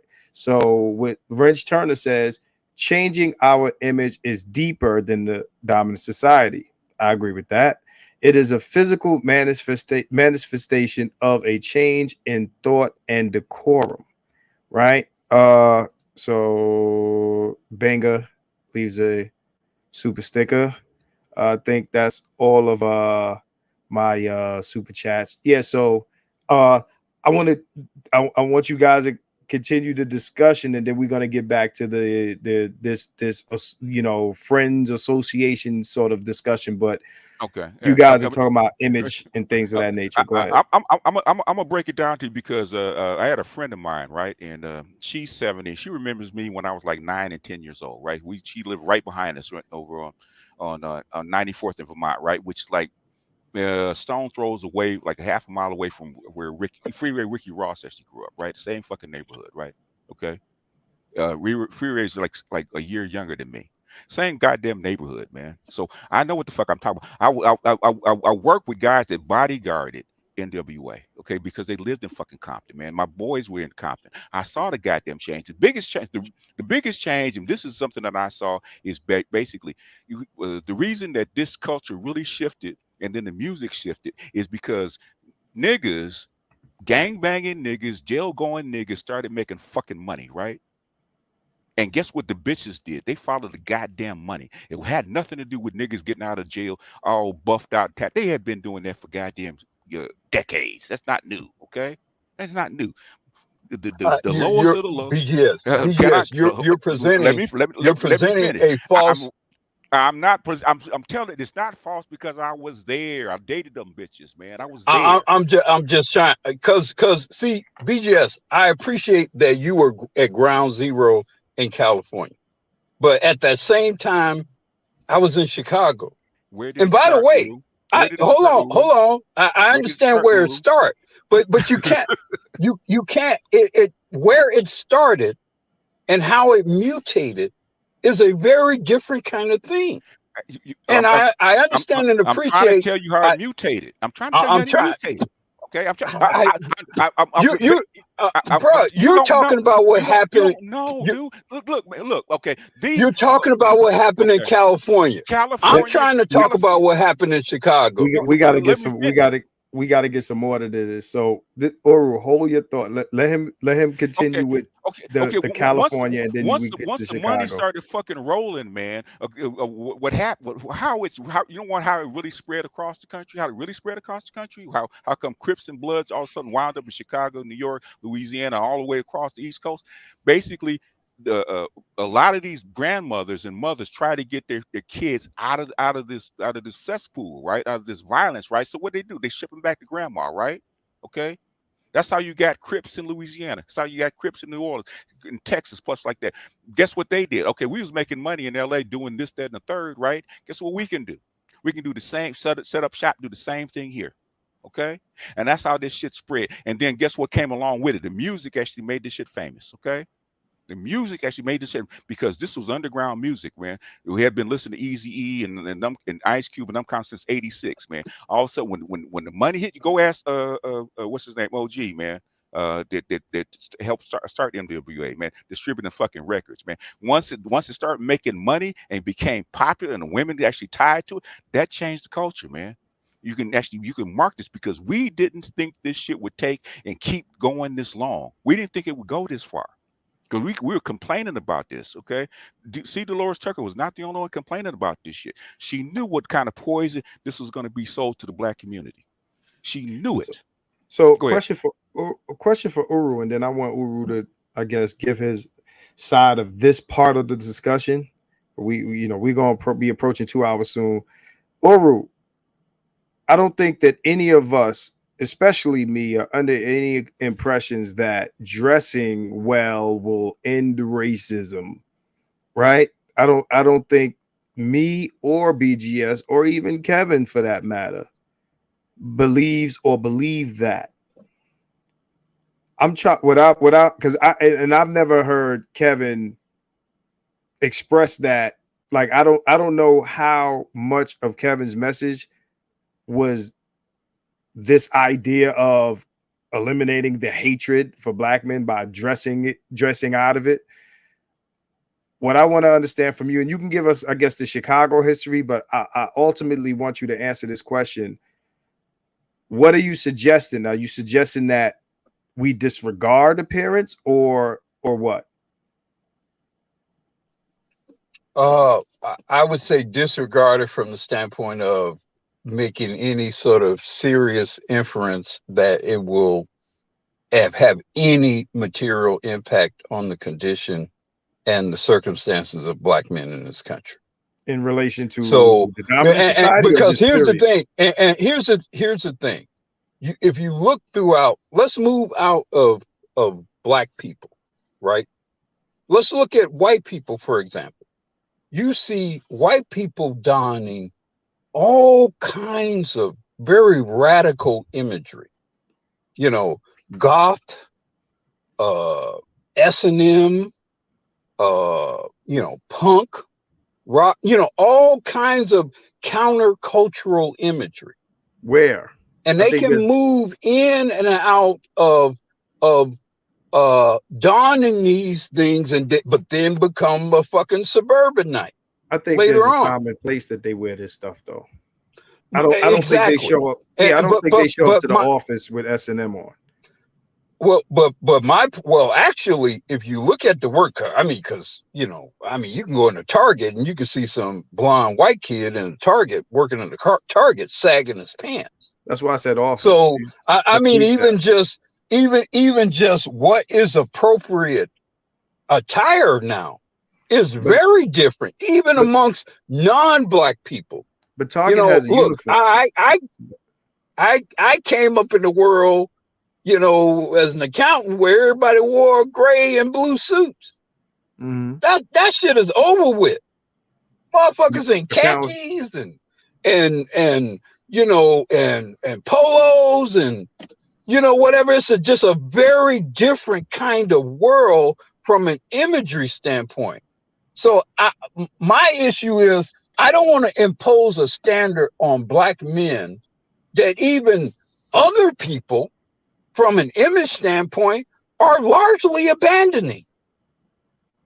You know, and so while I can appreciate and respect the notion of, you know, some sort of traditional or classical appearance, I always push back against imposing standards on black men that nobody else is being held to. I always push back against that because I always see that as, okay, this is the next shit that they're going to use against black men. So my view is I don't give a shit how you look. If you have a 1400 SAT score, don't fuck with that brother. If he's sagging, don't fuck with him. He's a smart kid. Don't use the fact that he's sagging and got some tattoos or whatever against him getting into MIT or some shit like that. That's how I view that. But so let me make this clear. I got a couple questions regarding what you just said. Because I don't know too many workspaces where you can come dressed goth or S&M or with, you know, spaghetti strap leather on, right? And when I say workspaces, I do mean corporate spaces. You mentioned Target. My daughter currently works for a real estate. No, I'm just saying my daughter currently works at a real estate firm. And her coworker is tatted up. White girl, tatted up. They work in promotions and all this shit. You look, 20 years ago, there's no way she would appear that way. And now, the white girl. So all I'm saying is, why are we going to hold black men to some traditional classical standard when everybody else is fuck? Look at, I see commercials where I see women, especially white women, selling products and whatever, and they got tats. So are we talking about white women or everybody else? Because you said everybody else. You said everybody else. So are we talking about white women or everybody else? I'm saying I'm not going to impose a standard on black men. See what I mean? I'm saying I'm not going to impose a standard on black men that other people are not required to uphold. See what I mean? Was I lying? See what I mean? Was I lying? Was I lying? See what I mean? So again, was I lying? The chat going crazy, but you know, hey, look, it is what it is, man. Was I lying? Okay. Oh man, hey, I will get to I mean, them. you see these white dudes, they do this code and they got on flip-flops and all this type of shit. But we want brothers in suits and all. I mean, come on with that bullshit. No, hold on, Come hold on, on hold with on, that. hold on. Let's not reach again. Suits daily, 24/7 is an extreme, but what we have sometimes is the extreme opposite. Opposite, yeah. Right. So to say that because you don't want to hold black men to an extreme formal example should not give way to the opposite example. Pardon me, the opposite extreme. Brother, right now. So are you since suggesting COVID, hold on, just so you understand what I'm saying. Are you suggesting, right? Because remember, we ain't got a bunch, and we've been discussing it tonight. We ain't got a bunch of Fortune 500 companies run by black people where you can walk in dressed like a black person and black people are holding you to this standard, right? So with that, and do I think it's unfair? Yeah, I do. But at the end of the day, this is the world we're living in, right? So what I'm saying is, you talking about once upon a time you used to wear suits and now you wear khakis. Khakis is not what dudes is walking around dressed in. 30 years ago, brothers were wearing Brook Brothers suits and whatever, and was still being rejected at fucking job interviews and whatever. So don't even try with this shit. That if you just wear the proper suit and you wear the proper tie and when you wear the proper shoes, these white people are gonna come on with that bullshit. What was your culture like 30 years ago? What was your culture like 30 years ago? Was it fucked up like it is now? The culture was the same. For black men, the culture was the same. 30 years ago, the unemployment rate. 30 years ago, the unemployment rate for black men was the same goddamn thing it is today. Because in the end, white people made up phony rules to not hire your ass. And it didn't have anything to do with whatever suit you were wearing or whatever tie you were wearing or whatever shoe you were wearing. Listen to what I'm saying. I am not talking about what the white people did. I'm talking about our culture. Our families, our neighborhoods. Is it the fucking same? Why are we on it? Of course not. But it ain't because of what people are wearing. Yes, what you wear is what people are wearing is a reflection of a whole lot of shit. But it ain't okay because black people were dressing badly that way. Because people were dressing badly, they all became thugs and thoughts. That's some bullshit.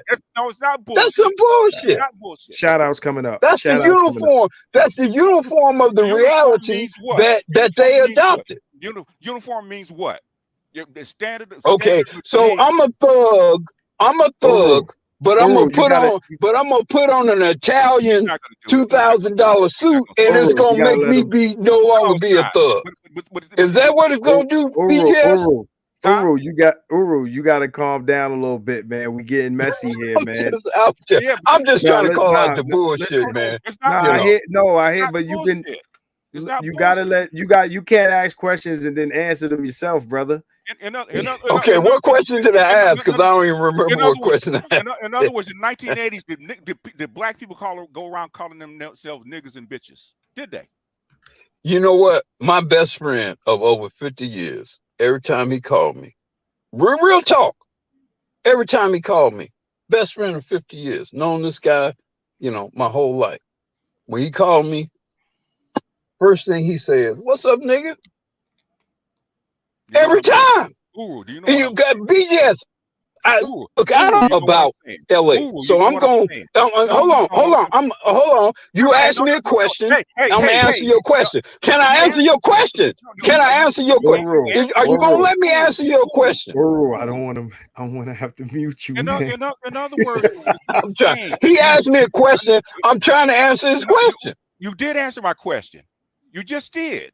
And I have a pushback. I'm just saying, I'm not unaccustomed to black people calling each other niggas like this. Do you want me to talk over you just like that you're doing to me? Is that what you want? Nobody hears anything. Is that what you want? You know better. Come on, man. What I'm saying is, women did not throw the bitch word around, and dudes did not throw the nigga word around like they do now, man. It's not even close. We made calling each other nigga, man, like it was like it's like a greeting, okay? Like a greeting to somebody on the street that you don't even know. And women call each other bitches in songs, man. They didn't do that shit before. So let me get this super chat. So Rich Turner says it's why the Nation of Islam isn't walking around in jabos and tank tops. We didn't start at bonnets and PJs in Walmart. It evolved into this. Old school is far too jaded and emotional to listen. I'm gonna have to agree with that, Oru. No, we understand that we didn't move away from suits because of the dominant culture, right? So if you're gonna say, well, he froze. You there? Or is it me?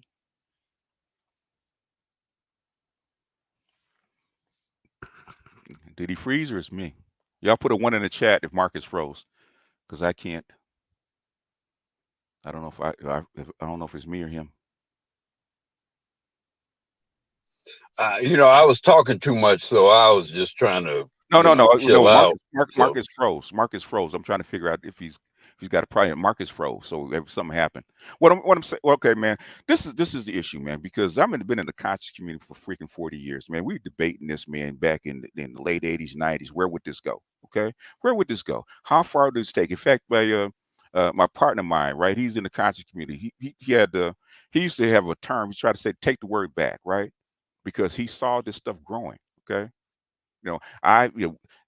calling somebody nigga in the street used to be fighting words. Okay, I don't know about Chicago, but in most of the places I've been, calling somebody that word would be fighting words.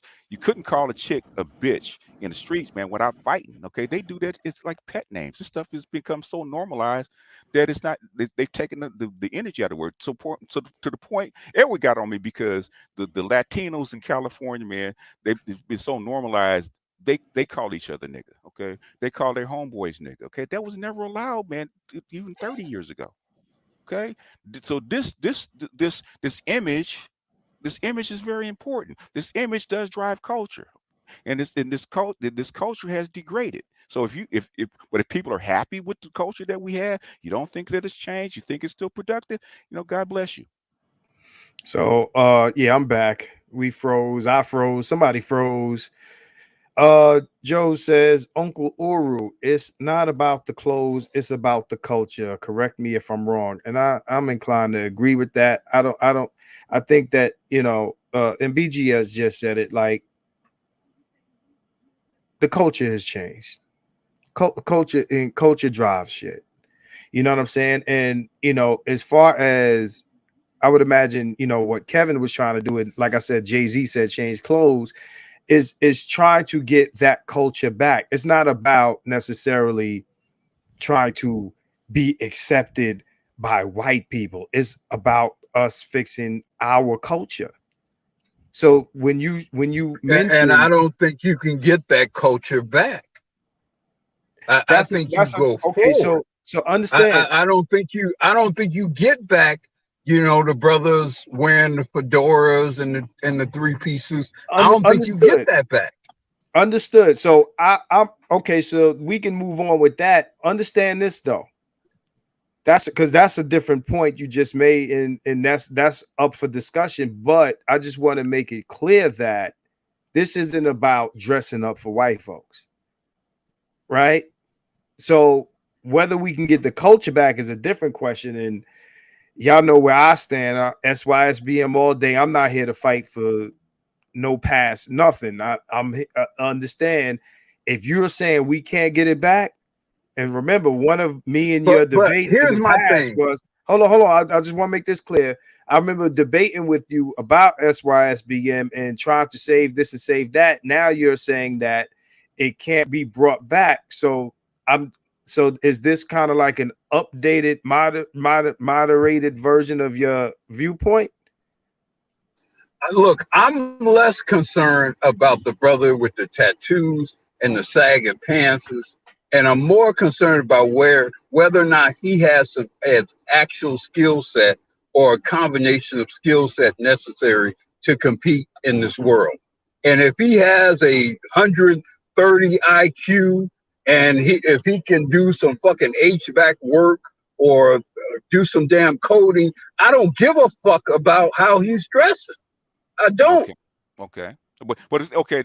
This is the issue, Uru, and this is what we're trying to get you to understand. Mark's trying to get you to understand, right? Okay, the clothes, the style, the culture also drives other things, right? Anti-intellectualism is rampant in the Black community because it's not looked on as a positive anymore. Okay. So in other words, the kid will normally have books and read and study computer programming and or put on blue jeans and what is it, a jumpsuit, and go weld or get an HVAC or even drive a truck, right? That's not what the culture that you're talking about actually drives. Okay, it drives the opposite.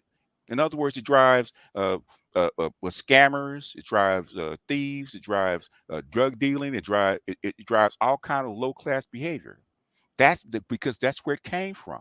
So basically, if you let the image out and you let the culture back out and it starts to spread, the thing is, culture drives behavior. It always has, and that's what we're trying to say. That's why you think only 10% of your Black boys can read. Okay, we should be the opposite. Who are the most successful group in the nation? It's Asians, right? Because they study more. They have a specific style of dress. They have a specific style of behavior. They have a specific style of doing whatever, right? In other words, how come Black boys, especially Black women who are in control, they really actually embrace this kind of freaking negative culture and feed it to Right. their children? Guess what happens? They don't even go to school. They don't graduate. Look at fucking Baltimore, where they got Fs. No, everybody's more concerned about how he dresses, what his hair looks like. Does he have skinny jeans that sags, and he has a big dick, than whether he can actually do math or read? Okay, Okay, because but I'm glad we're on the same how page. formal? You mentioned Asians.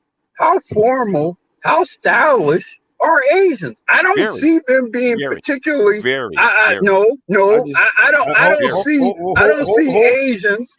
very, okay. I just got back here from Japan. very. It's a fashion capital. It's a fashion capital. I'm not willing to argue or debate that for a second.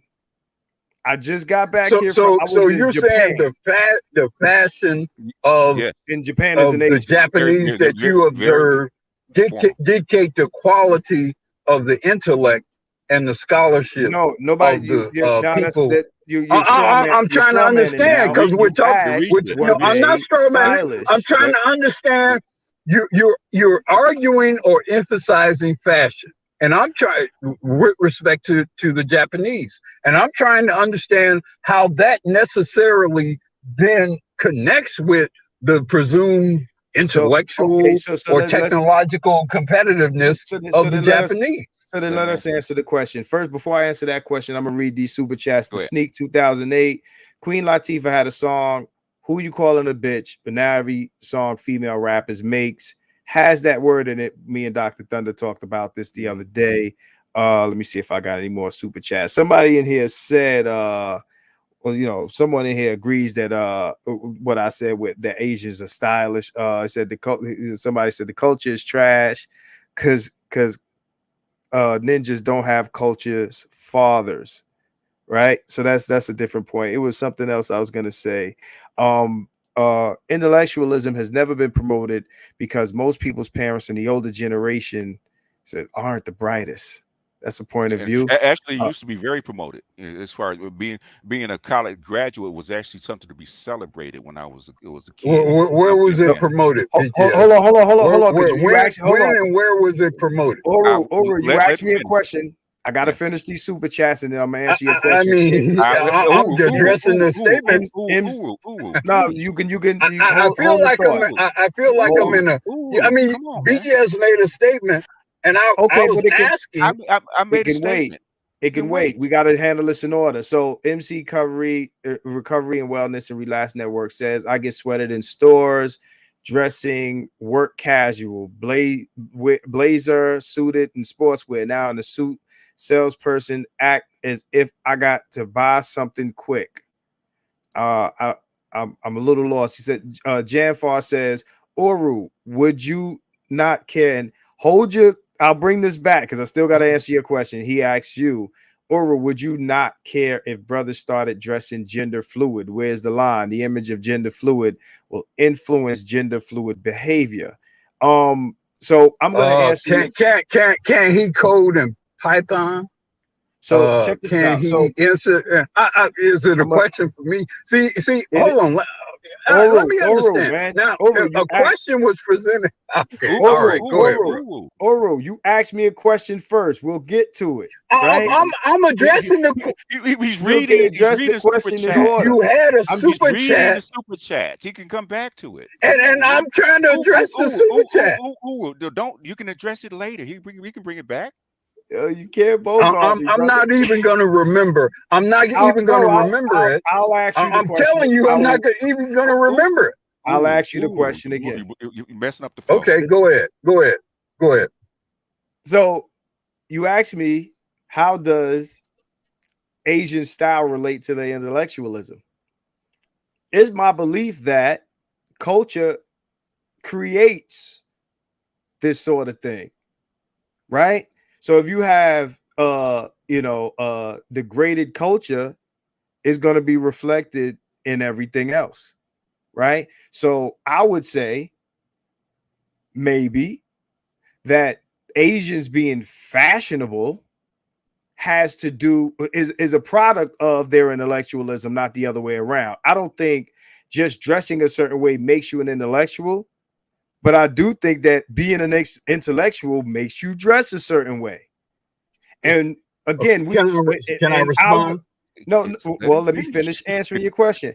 I think that once upon a time, and BGS is saying it, we didn't have this much of a anti-intellectual culture as we once did. So it was reflected in our dress. And now with the degradation of intellectualism in Black culture, is being reflected in how we're looking out here. So you can respond to that. I'm gonna let you respond. I'm gonna have to get control of this conversation here, though, because the chat is. I don't even know when I can speak. You can speak now. There are questions, there are super chats. That's why you have a host.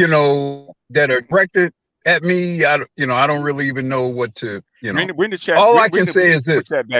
Bring the super chat back up for him. All I can say, 100, is this. I think you actually made my point. And that is, change the culture, and then we'll figure out how we should improve the culture, improve the intellect, improve the schools and whatever. And then let's figure out how we should dress while we've done that. But changing our garb is not going to have any effect at all on the culture, the intellectualism, and whatever. That's why I said earlier, we're having, is it cart before the horse, chicken or the egg? I don't know how changing how we dress is going to improve our situation as all. When you're done, I'll actually give you an example, even according to Kevin, right? Okay, I'll give you an example, right? I'll tell you why I brought him on, okay? Because I brought him in, okay? I brought him and I asked him to do me a favor, because you had a whole bunch of what we used to call educated lambs, right? Educated, they were goofy, they were unsophisticated, they were unhappy, right? So I said, Kevin, these guys need to be polished. They need to change their image, okay? They need to change the image so they can start believing in themselves, okay? Okay, those guys that were formerly called educated lambs in 2016 when I brought Kevin on, right? In 2020 became what they call a high value man, right? It changed the whole fucking Black culture, man. Within 2 years, basically you had a shift in culture. You had to shift in what women want. It was helped by COVID. It was helped by the economy. But things, you had a shift, okay? That's how image changes, right? You had guys that were disrespected in this space, in this particular culture, all of a sudden become the most valued people in the culture, okay? How does that happen? It's changing image. That's how image changes culture. just by Kevin getting on. Okay, In this, can I respond? as soon as I finish, okay? As soon as I finish, you sure can. Because I waited for you to stop. I waited for you to get it out, okay? And this is something that I know it happened because I fucking did it, okay? I've done it more than once, okay? And how image will change culture, and culture will change behavior.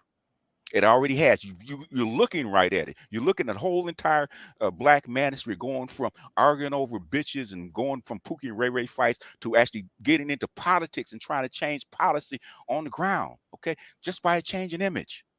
Just by that happening. That's why it's so important. But go ahead, respond. Okay. You know, changing the image of someone who has a PhD and is a productive man, that's not what we're talking about. We're talking about what changing the image will cure Pookie and Ray Ray. You know, look, whether or not if you got a PhD or you're some kind of, you know, whatever kind of six-figure brother, and you getting some ideas about proper dressing and suits and shoes, I think that's wonderful. I think that's great. And I think Kevin did provide a valuable service in that regard. But that's a different issue from whether or not changing your garb will cure you of being a fucking thug or a thought or a Pookie and a Ray Ray. And that was my issue. And that was my issue. Yes, the updating and improving your gear as a high value man, I'm all for that. I have no issue with that. I have no issue with the quote educated lane dressing right and styling right. That's not what I was talking about. In case there's some confusion, I never had any issue with providing good dressing advice for, you know, a brother with a PhD or whatever, and this is the kind of suit and tie you should wear. That it was never my issue. All right. My issue was, I don't think necessarily your world is going to make a material impact on black men overall, especially black men who don't have that particular illustrious black background. That's the argument I was making. Okay, so we're gonna have to move on to the next thing. I got a couple of guys that want to come up. This ain't gonna become no 3-hour live stream. Yeah, I'm done with the argument. So I'm done with argument. I'm gonna read up a couple more things, and I the super chat from Jamfar we still have to address, but before we get to that, I want to read the other, because if I ask the question first, I won't get to the other super chat. Shout out to the guys who sent me cash apps, right? So looking for my phone here. I'll get to the cash apps in a minute. So the Kobe says, your cash app in your description? It's scrolling across the bottom. Keep it 100. Yeah. Okay, because I thought I looked in your description. I didn't see your cash app in your description. Right. Yeah, it's scrolling across the bottom. All right, so your image has a lot to do with your perception, which is also reflective of your treatment and standing. Bob Johnson and Future are not the same. Yeah, and I was just reading Heidegger, and Heidegger says the exact same thing in Being in Time. Right, so he's a dropper. He's messing up the flow. He's all right. He's all right. Yeah. So I think let me see what the next one is. Okay, so this is for you. There was a super chat question geared towards me. Here we go. Pull it up. Here we go.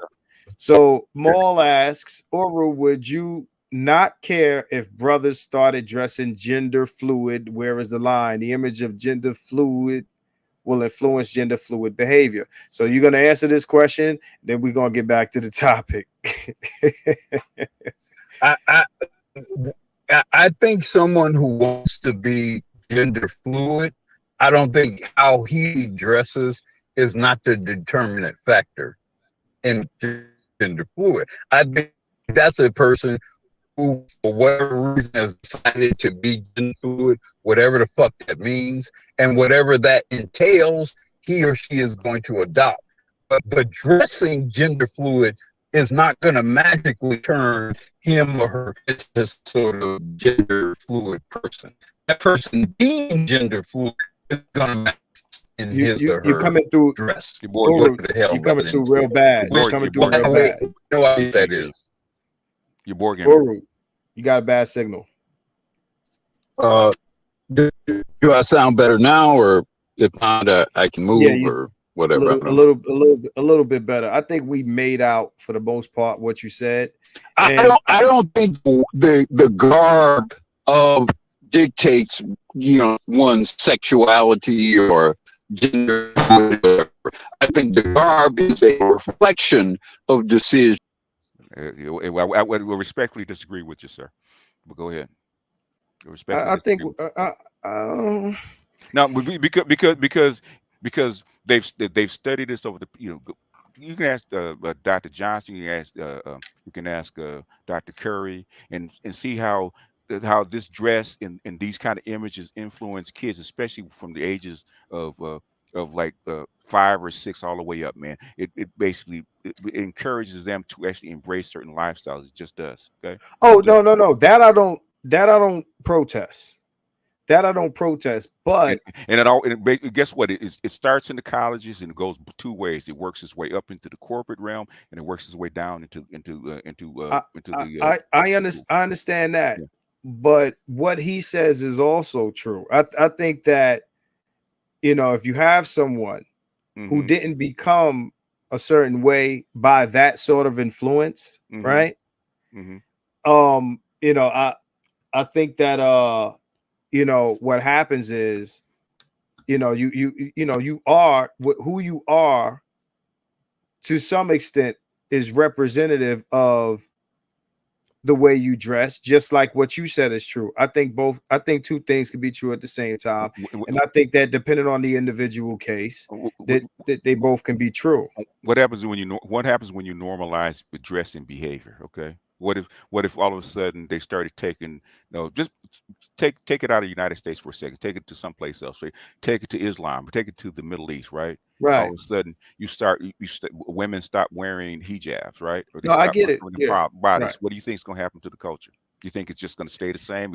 No, absolutely not. Because I mean, what you're seeing is different, right? It becomes a different environment now. Yeah. Right. So I don't disagree with you. So whatever example you were gonna make, I wasn't gonna, it was gonna make sense to me. So I agree with you. Let me read Aaron Peters. Aaron Peters, thanks for what you do and have the elders. Great show, Marcus. Shout out to Kenya 318 Showtime for the for the Cash App, and Jerome 5579 for his super chat. Why do you think the LGBTQ fights so hard for liberalizing and changing the style of dress and what you can wear and all this stuff? I don't disagree with you. Well, what I'm saying is, at the same time, we've always had these people, right?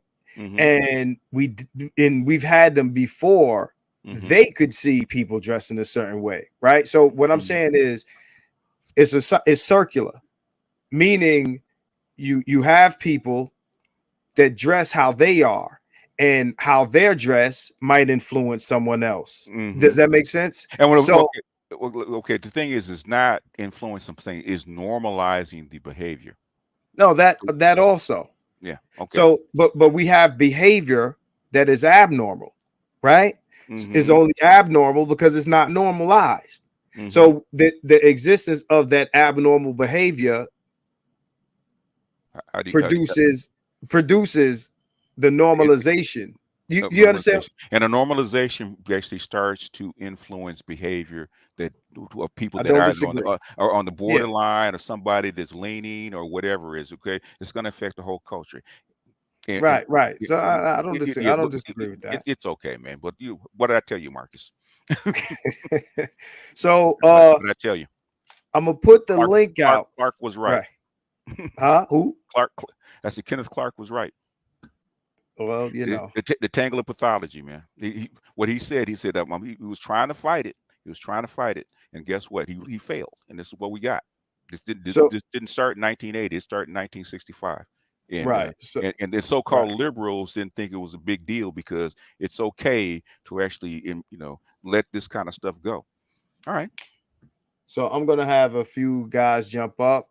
Keep it short because we ain't gonna be here all night. Right now, All right. we 2 minutes 26 minutes, 2 hours 26 minutes. The topic was Black Man, You Have No Friends. We kind of started talking about dress codes and things of that nature. Yeah. If you want It to was. jump, I didn't mean for a 30-second no, comment no. to try to actually throw things off the rails. That's why I said I wanted to just. I was using it as an example, but it threw everything off the rails. So I'm gonna bring people in, let them comment, and then I'm bringing them down because I'm a ruleless with an iron fist. Usually I let people get their shit off, but I'm ruleless with an iron fist, man. So Rich Turner, what's going on, man? Hey, what's going on, boss? How you doing? I'm all right. I'm all right. You can, if you want, you can speak on the title topic, or you can address what's been spoke on, or you can do both. But yeah, let's get right to it. Yeah, so we'll dive right into it. First of all, shout out to all the brothers on the panel, all the brothers in the chat. Shout out to OG, BGS. Hey, Rich. What I can tell you, brother, is as somebody who actively hires, trains, grows brothers into that six-figure range, appearance absolutely does make a difference. It's one of the things that I use when brothers come to me and they say, "Hey, how do I earn more money? How do I move into leadership? Hey, I want to be a supervisor." One of the first things that I do is tell them, "Hey, man, first thing we got to do, pants got to be up on your navel, bro. You got to tuck your shirt in." You'll be surprised how many brothers be like, "Oh shit, man, never mind." You see what I mean? So it's deeper than just, hey, tuck your shirt in for these white folks, bro. What I train on is we going out and competing against every man, not just black people, not just Asians, not just white boys. We're competing against everybody. And it's hard to do that if you can't get past this small mental block of, hey, I want to look the way I want to look. Because at the end of the day, you earn more money by being in leadership. And in order to be in leadership, you got to set the example. And part of setting the example is going against the status quo that is a big part of our culture, which is the I will say the Pookie and Ray Ray garb, right? If there's such a thing. But I'll land my plane there, bro. I appreciate that. I'm gonna throw the link out again, just in case anybody else wants to jump on. If nobody else jumps on, me and the elders will close this out. So if anybody else wants to jump in, and again, the topic was Black Men, You Have No Friends. Did you want to speak to that, Wrench, real quick? The original topic. I don't know if you were here. I think you were here from the beginning. You want to comment on that real quick? Kind of bring us back. Yeah, can you simplify that question for me real quick? I'm trying a new setup here. I ain't hear. So the topic is Black Men, You Have No Friends. So we were discussing, Black men who basically form allegiances and fight on behalf of other groups' causes, other groups' plight, things of that nature, and in some cases fight each other and argue with each other in all Black spaces on behalf of non-Black male people. Yep, I think you're 100% right. It's one of the reasons why anybody who knows. So I used to moderate for Kevin Samuels, right? I've been on O'Shea twice. I've been around the space for a little minute behind the scenes up until recently when I really start showing my face and start trying to put out some content. One thing you'll notice, anytime you see me in any space, I'm gonna always super chat because I'm of the belief that Black men, you have no friends, especially when you take into consideration the fact that our counterparts, our women, are completely and fully aligned with alphabet agendas, feminist ideology, and the Democratic Party. You, especially if you are a conservative, free-thinking Black man, you really don't have a friend. So for me, I try to incentivize brothers to get ideas out and to have meaningful conversations like we're having tonight, because you can easily go to the gossip pages and see that we fund bullshit. You know what I'm saying? When there's no reason why Dr. T. Hassan Johnson shouldn't be over 100,000 subscribers right now. So when we have brothers putting out information and having meaningful conversations, I think it is on us to super chat, Cash App, PayPal, whatever the case may be. We got to put our money where our mouth is. I'll say my last point and I'll land my plane here. The only way to move the needle and get stuff done, and it is really on us as black men, because we're out here on an island, whether folks believe it or not. The only way to get things done is going to come in two colors. It's going to come in red or it's going to come in green. What I mean, you're either going to bleed and die for it or you're going to pay for it. There's no other way around it. We can't talk our way through it. We can't try to negotiate our way through it. We're either going to bleed for it or we're going to pay for it. I'll land my plane there, brother. No doubt. I appreciate you coming on here. If you're not subscribed, please subscribe. If you're not subscribed, I don't know. Subscribe to you. All right, because I know sometimes I said I don't know if the chat is subs only, but yeah, no doubt, man. I appreciate you coming on, man, and I'm gonna grab up the next person here. All right, brother. I appreciate you. I appreciate it. Peace. So we're gonna go to Wizard. Is it Wizard? Pardon me, Chaos. Wizard Kelly, and then Chaos, and then Maul. Maul is in the background. Hold it down for a second. I'm think of 4 or 5. I think I can bring one more person on. Right. So okay. So we're gonna go in this order. We're gonna go to Wizard Kelly first. So Wizard, talk to us, please. Yeah, the acceptability politics argument is it's a valid one when used in context. So we know that black people are going to be abused and face racism, regardless of their status, regardless of how they dress, regardless of how they speak.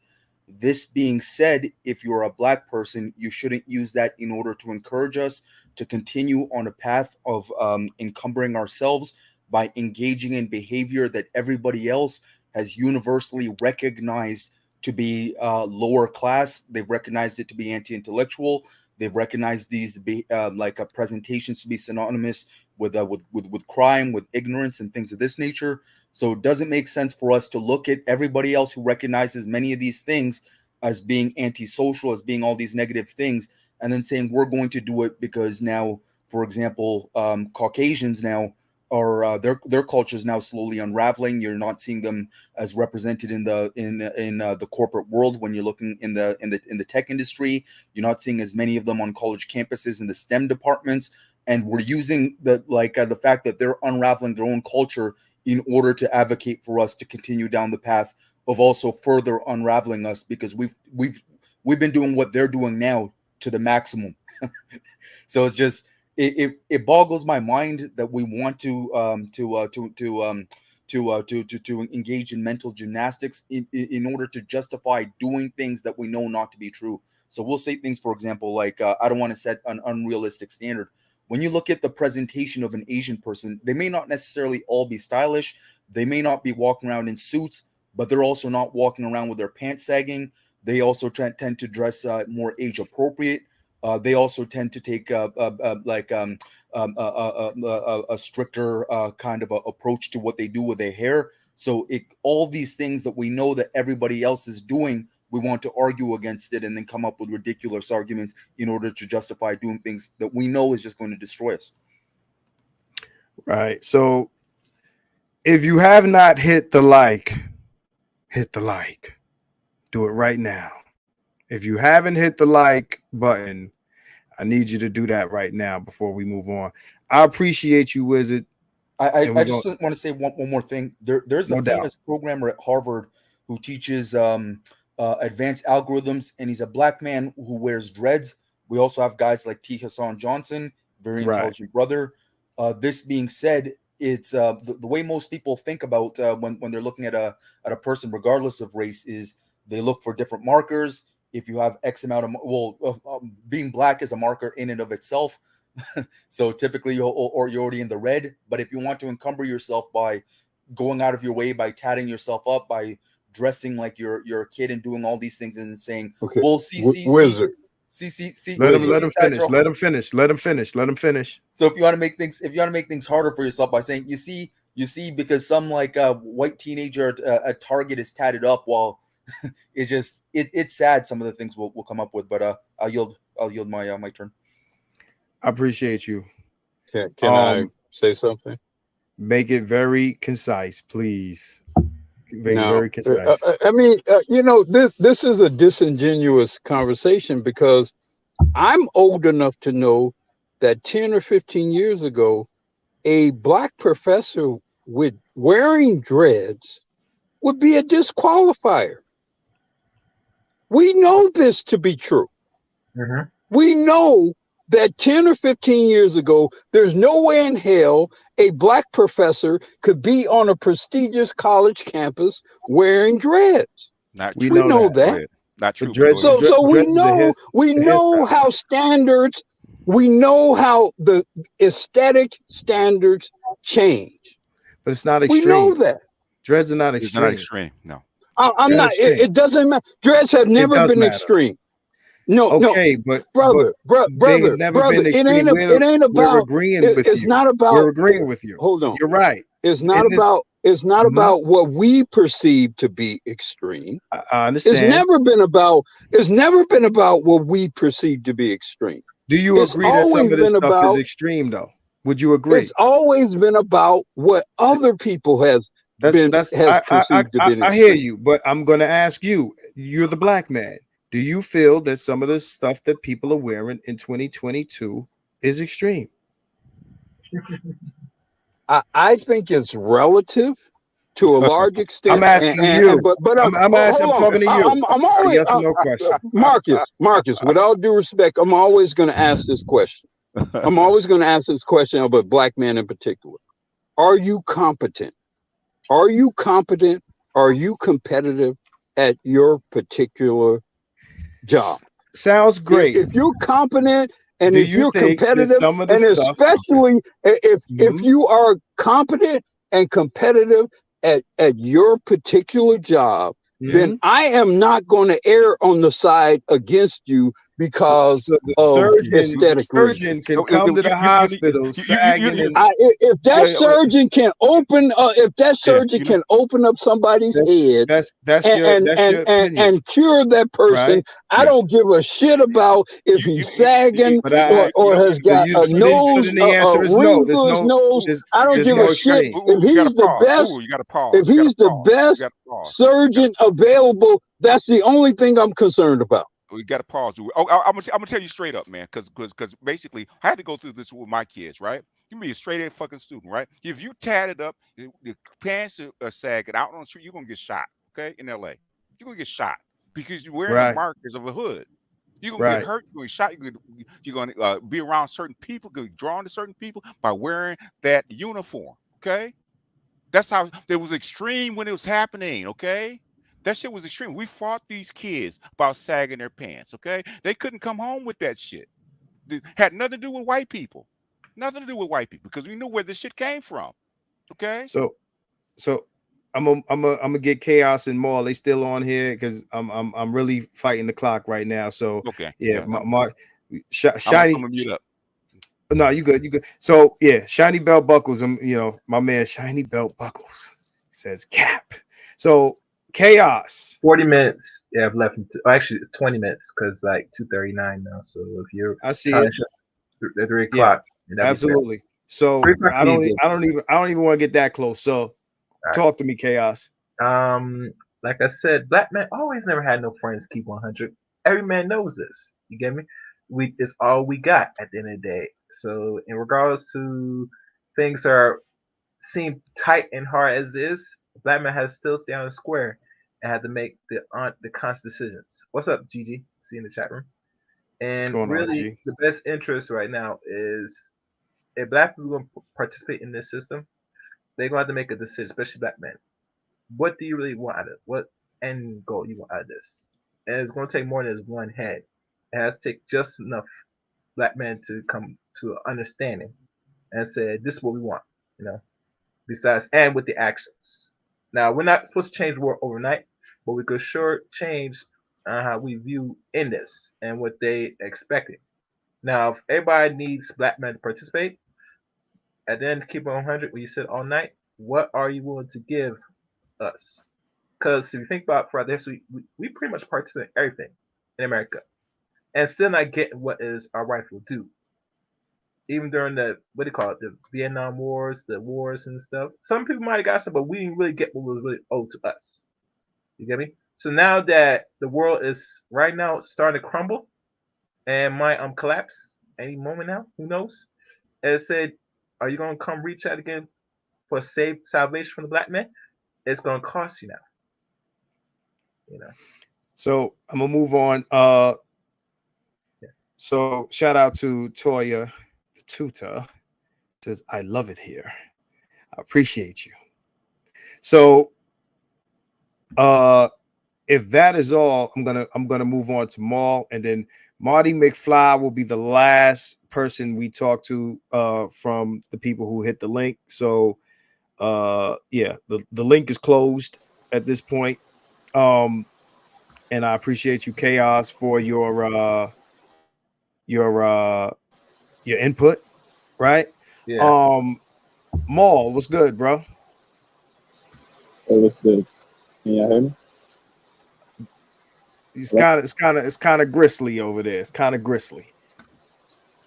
Hmm? It's kind of gristly. Am I coming through?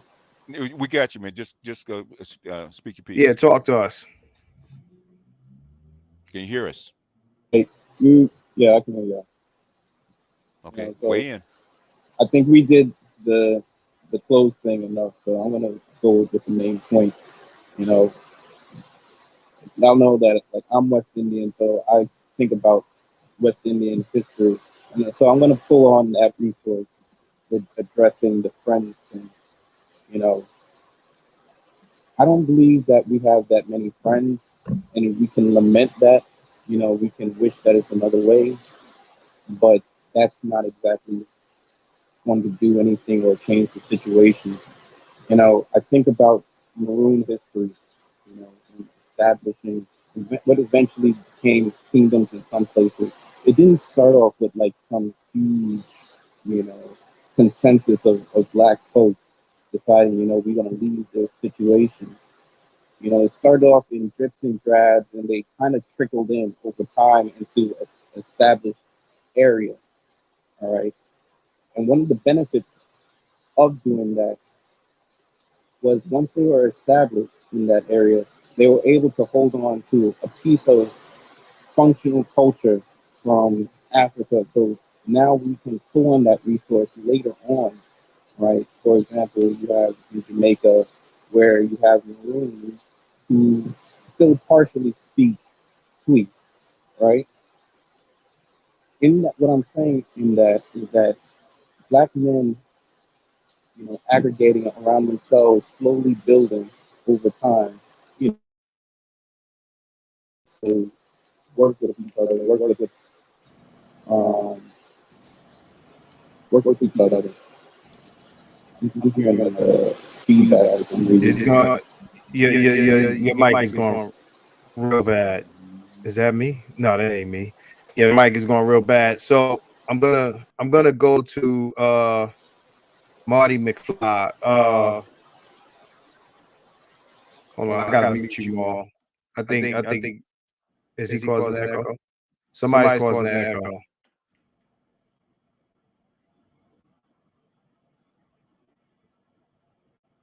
Maul. Okay, so Marty Yeah, that McFly. wasn't me. That wasn't me. Was that you, Marty? Not. No, I'm on mute. Okay, Yeah. so But just to round off the point, mhm. you will leave a cultural heritage, all right, the slave culture that will continue to do its thing. But, you know,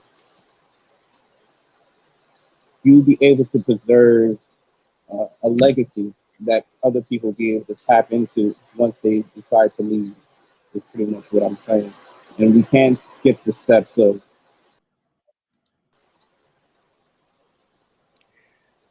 All right, bro. I'm gonna have to move on to Marty. Marty, what's up? Yo, what's up? What's up? Peace to Try the to panel. keep it concise, man. Yeah. I'm gonna keep it. All right. So who's echoing? Who's echoing? Let me see. Everybody's muted. Test. That's you, Marty. I don't know what's happening, but I'm getting an echo from you. You're getting echoing from me. Yeah. If I mute you, I don't echo. If I unmute you, I'm echoing. So it's Wait, Marty, are you on the cell phone? What's that again? Are you on the phone? No, I'm in the studio. Yeah, you So got to settings. So I'm gonna mute myself. Go ahead and talk, Marty. We're gonna listen to you. Okay. That's weird. Man, that's crazy. But yeah, I was gonna say like even with the last guy, I was just gonna comment on image matters, presentation. We can just take the last guy. He probably gave like the "I have a dream" speech, but I couldn't hear him. You know what I'm saying? So even though you might have the best quality, if it's not packaged up, remember I'm looking through this through a 2022 lens, you know, and de facto, by the way, what I do on the side, everything is to some extent image, and then obviously you got to have the quality to back that up, because then you're just a showman, you know, and you don't want to be that, because you can get found out real quick when you can't really do what you advertise. So I think, you know, and again, I'm just commenting on that one point because I was bouncing it out, because I think I was hearing another guy, I forgot who was saying, like he doesn't care if a surgeon's got tattoos, or I mean, it sounds good in theory, like, you know, we want everybody to be equal, but let's be serious. If that dude came home with your daughter who's in an Ivy League school, your first impression matters. You know, that, I mean, that's just the truth. Like, we're not gonna sugarcoat it. You're not gonna be like, oh, that's just Jamal from the block. He's got 2 shiny belt buckles on. He's okay. Nah, you're gonna be like, nah, this is not what it is. It's not. Now, this guy could have a heart of gold. He could be, you know, feeding kittens on a weekend. Who knows? But the reality is, unfortunately, I'm not saying it's fair. I'm not saying it's right. But like I said, the last guy that spoke, he probably could have had the best Malcolm X speech in the world. But I couldn't hear past the mumbles. And that's just how people operate. Like, you might see a bad bitch, right? What do you go off of? You going off her degree, or you gonna go off of what she looks like right in front of your face? First impression. Now, once you get past that first impression, as we see with the BWs, it's a whole lot of bullshit, you know. But the first impression is what's going to get you through the door. Whether or not you stay there, that's a whole nother conversation. And I'm gonna land at 7:37 right there. I don't want to be long-winded, you know.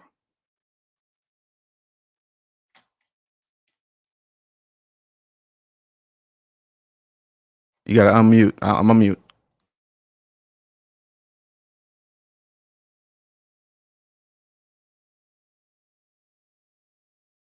You muted, Marcus.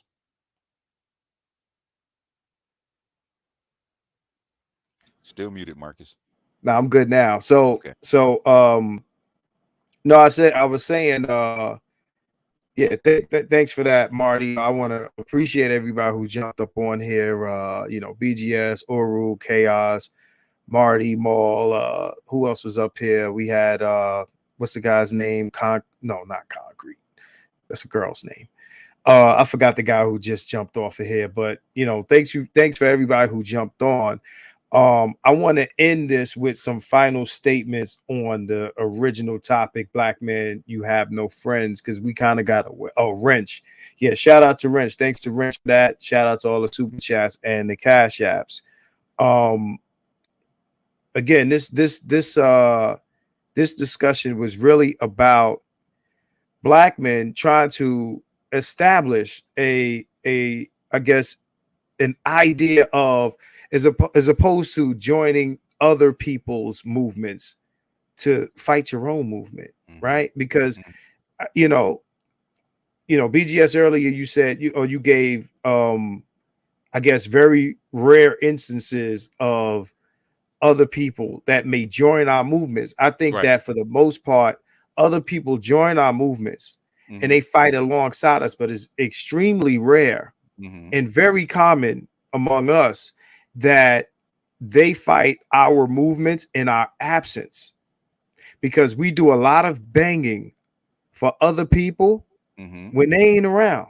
Yeah. And we do it to each other. Like, you know, again, like BLM, you had a couple of white folks banging on each other on the behalf of black people. Is a very rare occurrence, but it's something that we practice all the time. We're socialized to. We're actually, I always bring Right. back the Russian school system. Who teaches your you know, this is something that came up. If I can take like 30 seconds, if that's okay. Yeah. Yeah. No, you Okay. good. This is something that I brought up, especially in the pro-black. You know, I'm a pro-black nationalist, Pan-Africanist, right? This is something I always brought up, right? If you want to change, how your children act and how they see the world, you got to change who teaches them, right? The reason that you see this and us take on other people's causes because internally we have a little white man in our, because it's been embedded in us since we're actually 4 years old, starting with preschool, right? If you want to Right. change the mindset of the black children, and especially the black men, you got to watch who teaches them. That's how come they Right. don't want the boys being taught by black men in an all male environment. They know what's going to happen. Makes sense Garbage to in, me. garbage out, Marcus. Yeah. You know, I feel like even with this culture that we have where we remove biological fathers and replace them with stepdads, it's bad for the stepdad and it's bad for the child. I mean, and I think that it happens more so because the stepdad is pretty much someone who doesn't have an intrinsic kind of like authority over the child, even though he replace, you know, you get this guy to come in and, you know, provide for you and your child, but he doesn't have the same authority as the biological dad. You understand what I'm saying? Yep. So I'm talking about when women remove like qualified fathers. I ain't talking about, you know, when they mess around with some irresponsible like throwaway nigga. I'm talking about when black women remove qualified fathers, right? I think that a lot of times that's you know, not all the time, but it's a control thing. Like a lot of times they want to remove that authority figure.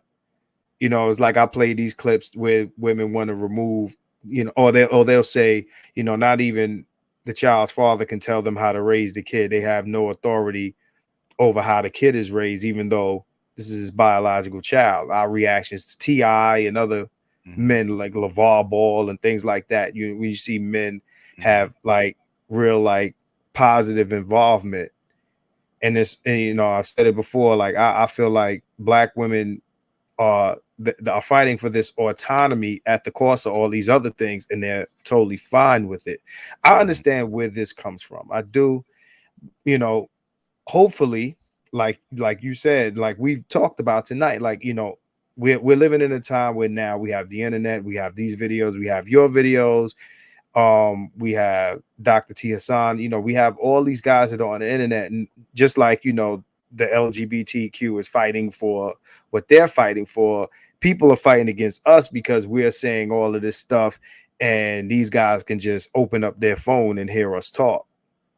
And one of the problems that I had, like I mentioned earlier, is anybody who would have an issue with you or Gigi or Kev or any black male voice that is putting the young black men on to what it really is.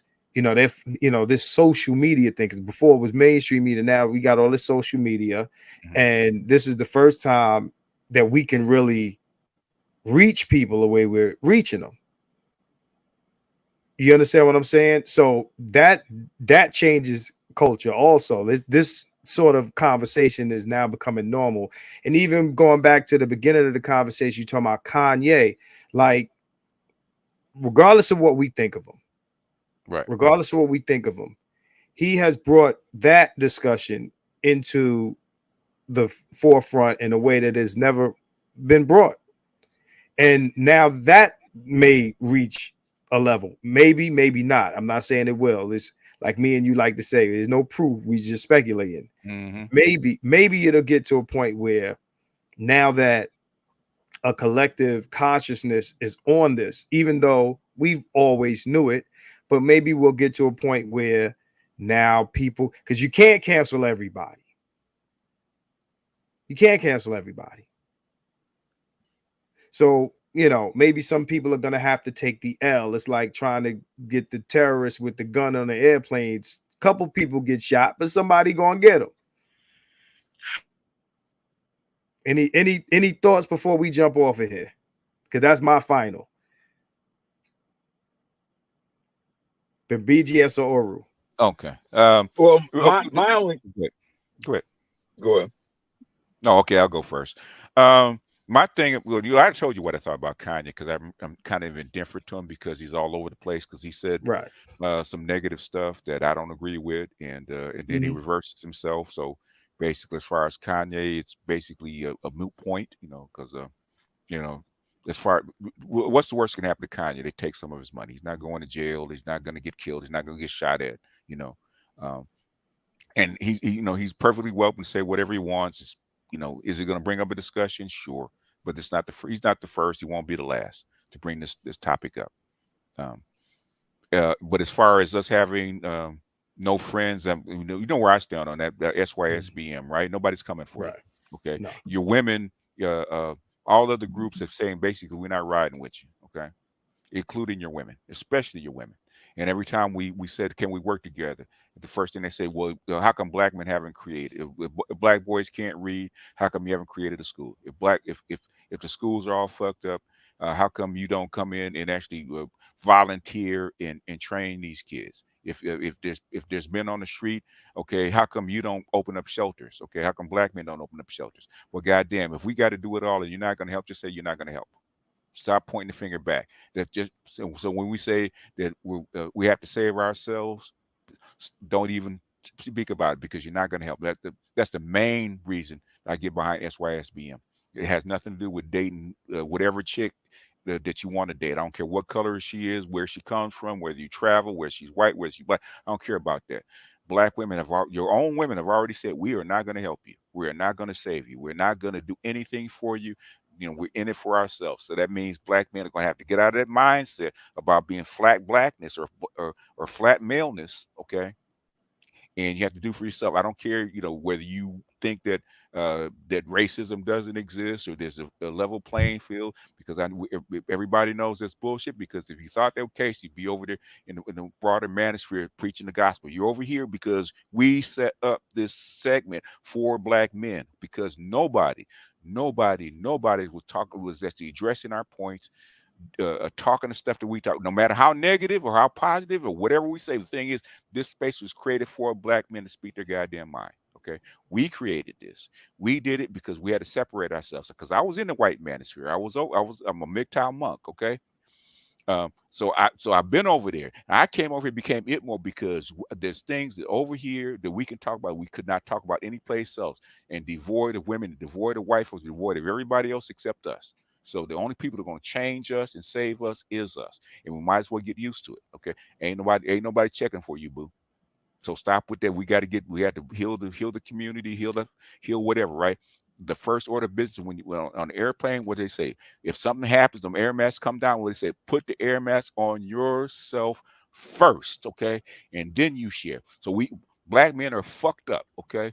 They're fucked up mentality. They got a motherfucking winter soldier chip in their brain. They go off, they cater behind black women. You have a matriarchal mindset. You love the gynocracy. Okay, we're here to change that mindset, because at some point you're gonna realize ain't nobody checking for you, boo. And you better start realizing it now. So shake your passport, shake your SYSBN, get in these politician faces, because we're not Republican, we're not Democrat, we're not other. We are strictly here for black men and black men causes. If you don't want to get behind that, if you don't want to address it, I told Stacey Abrams, I have no problem with Stacey Abrams being governor. I don't give a shit, right? Are you going to address our needs? If you're not going to address our needs, we have no business talking to you. Same thing with your boy. At least your boy actually kind of said, okay, I'm going to go out and talk to these people because I want to see what they want, because I want their goddamn vote. That's what she should have done. I have no problem with against Democrat or Republican. Thing is, this is what black men need. This is what black boys need. Are you going to address it, and how are you going to address it? That's all I wanted to know. If you can't do that, hey, good luck to you. But that's all I got to say about this. We have no friends.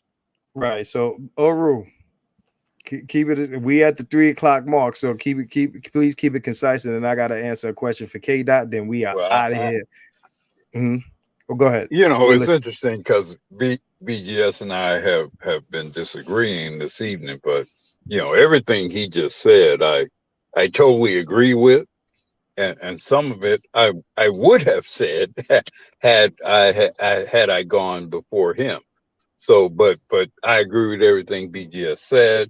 And the only thing I will add is that, and I've said this before, uh, from a political standpoint, to the extent that we choose to stay in this country, I think at some point we're going to have to formally separate from Black women as a demographic group and assert the interests of Black men, black men and boys, Black males, separate from, in a formal, legal, judicial, governmental standpoint, we're going to have to assert the interests of Black males in this country separate from that of Black females. It's a daunting task. It's probably a confusing objective for most of us. But to the extent that we choose to continue to live here and be a citizen, if you will, of this particular country, as long as we're here, we have to separate from Black women. So that's all I have to say. All right, I appreciate that. So we're gonna move on to K Dot, and we after I do this, we are out of here. K Dot asks, "What's with these Black females saying that's why the white man's foot is on your neck after they see Black men happily and living life?" What's with it?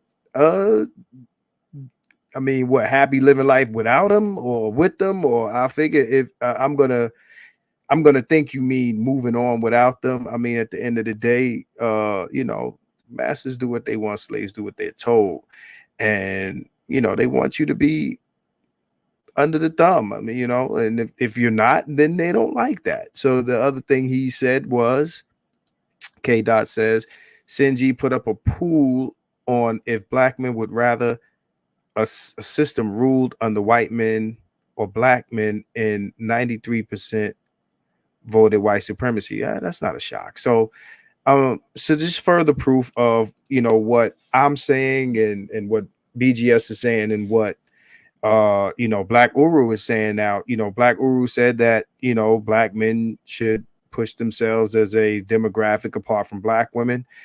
I'm gonna say this. Sounds good. I don't see it happening with the way I'm sorry.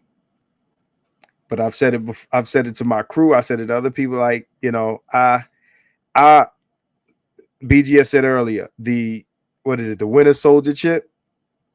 I think that's very strong, and I think this gonna is I don't see that happening, at least no time soon.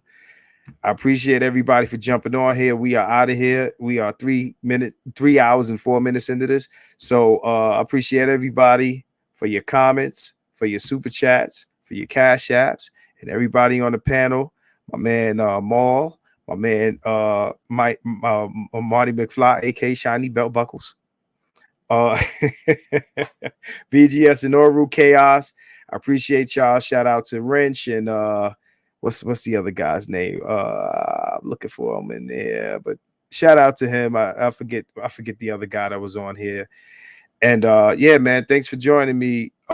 This was a good stream, man. We was in here, so I'll be back next week. We're gonna do it again Friday, you know, Saturday Night Live, man. Peace. We out of here. Later next week.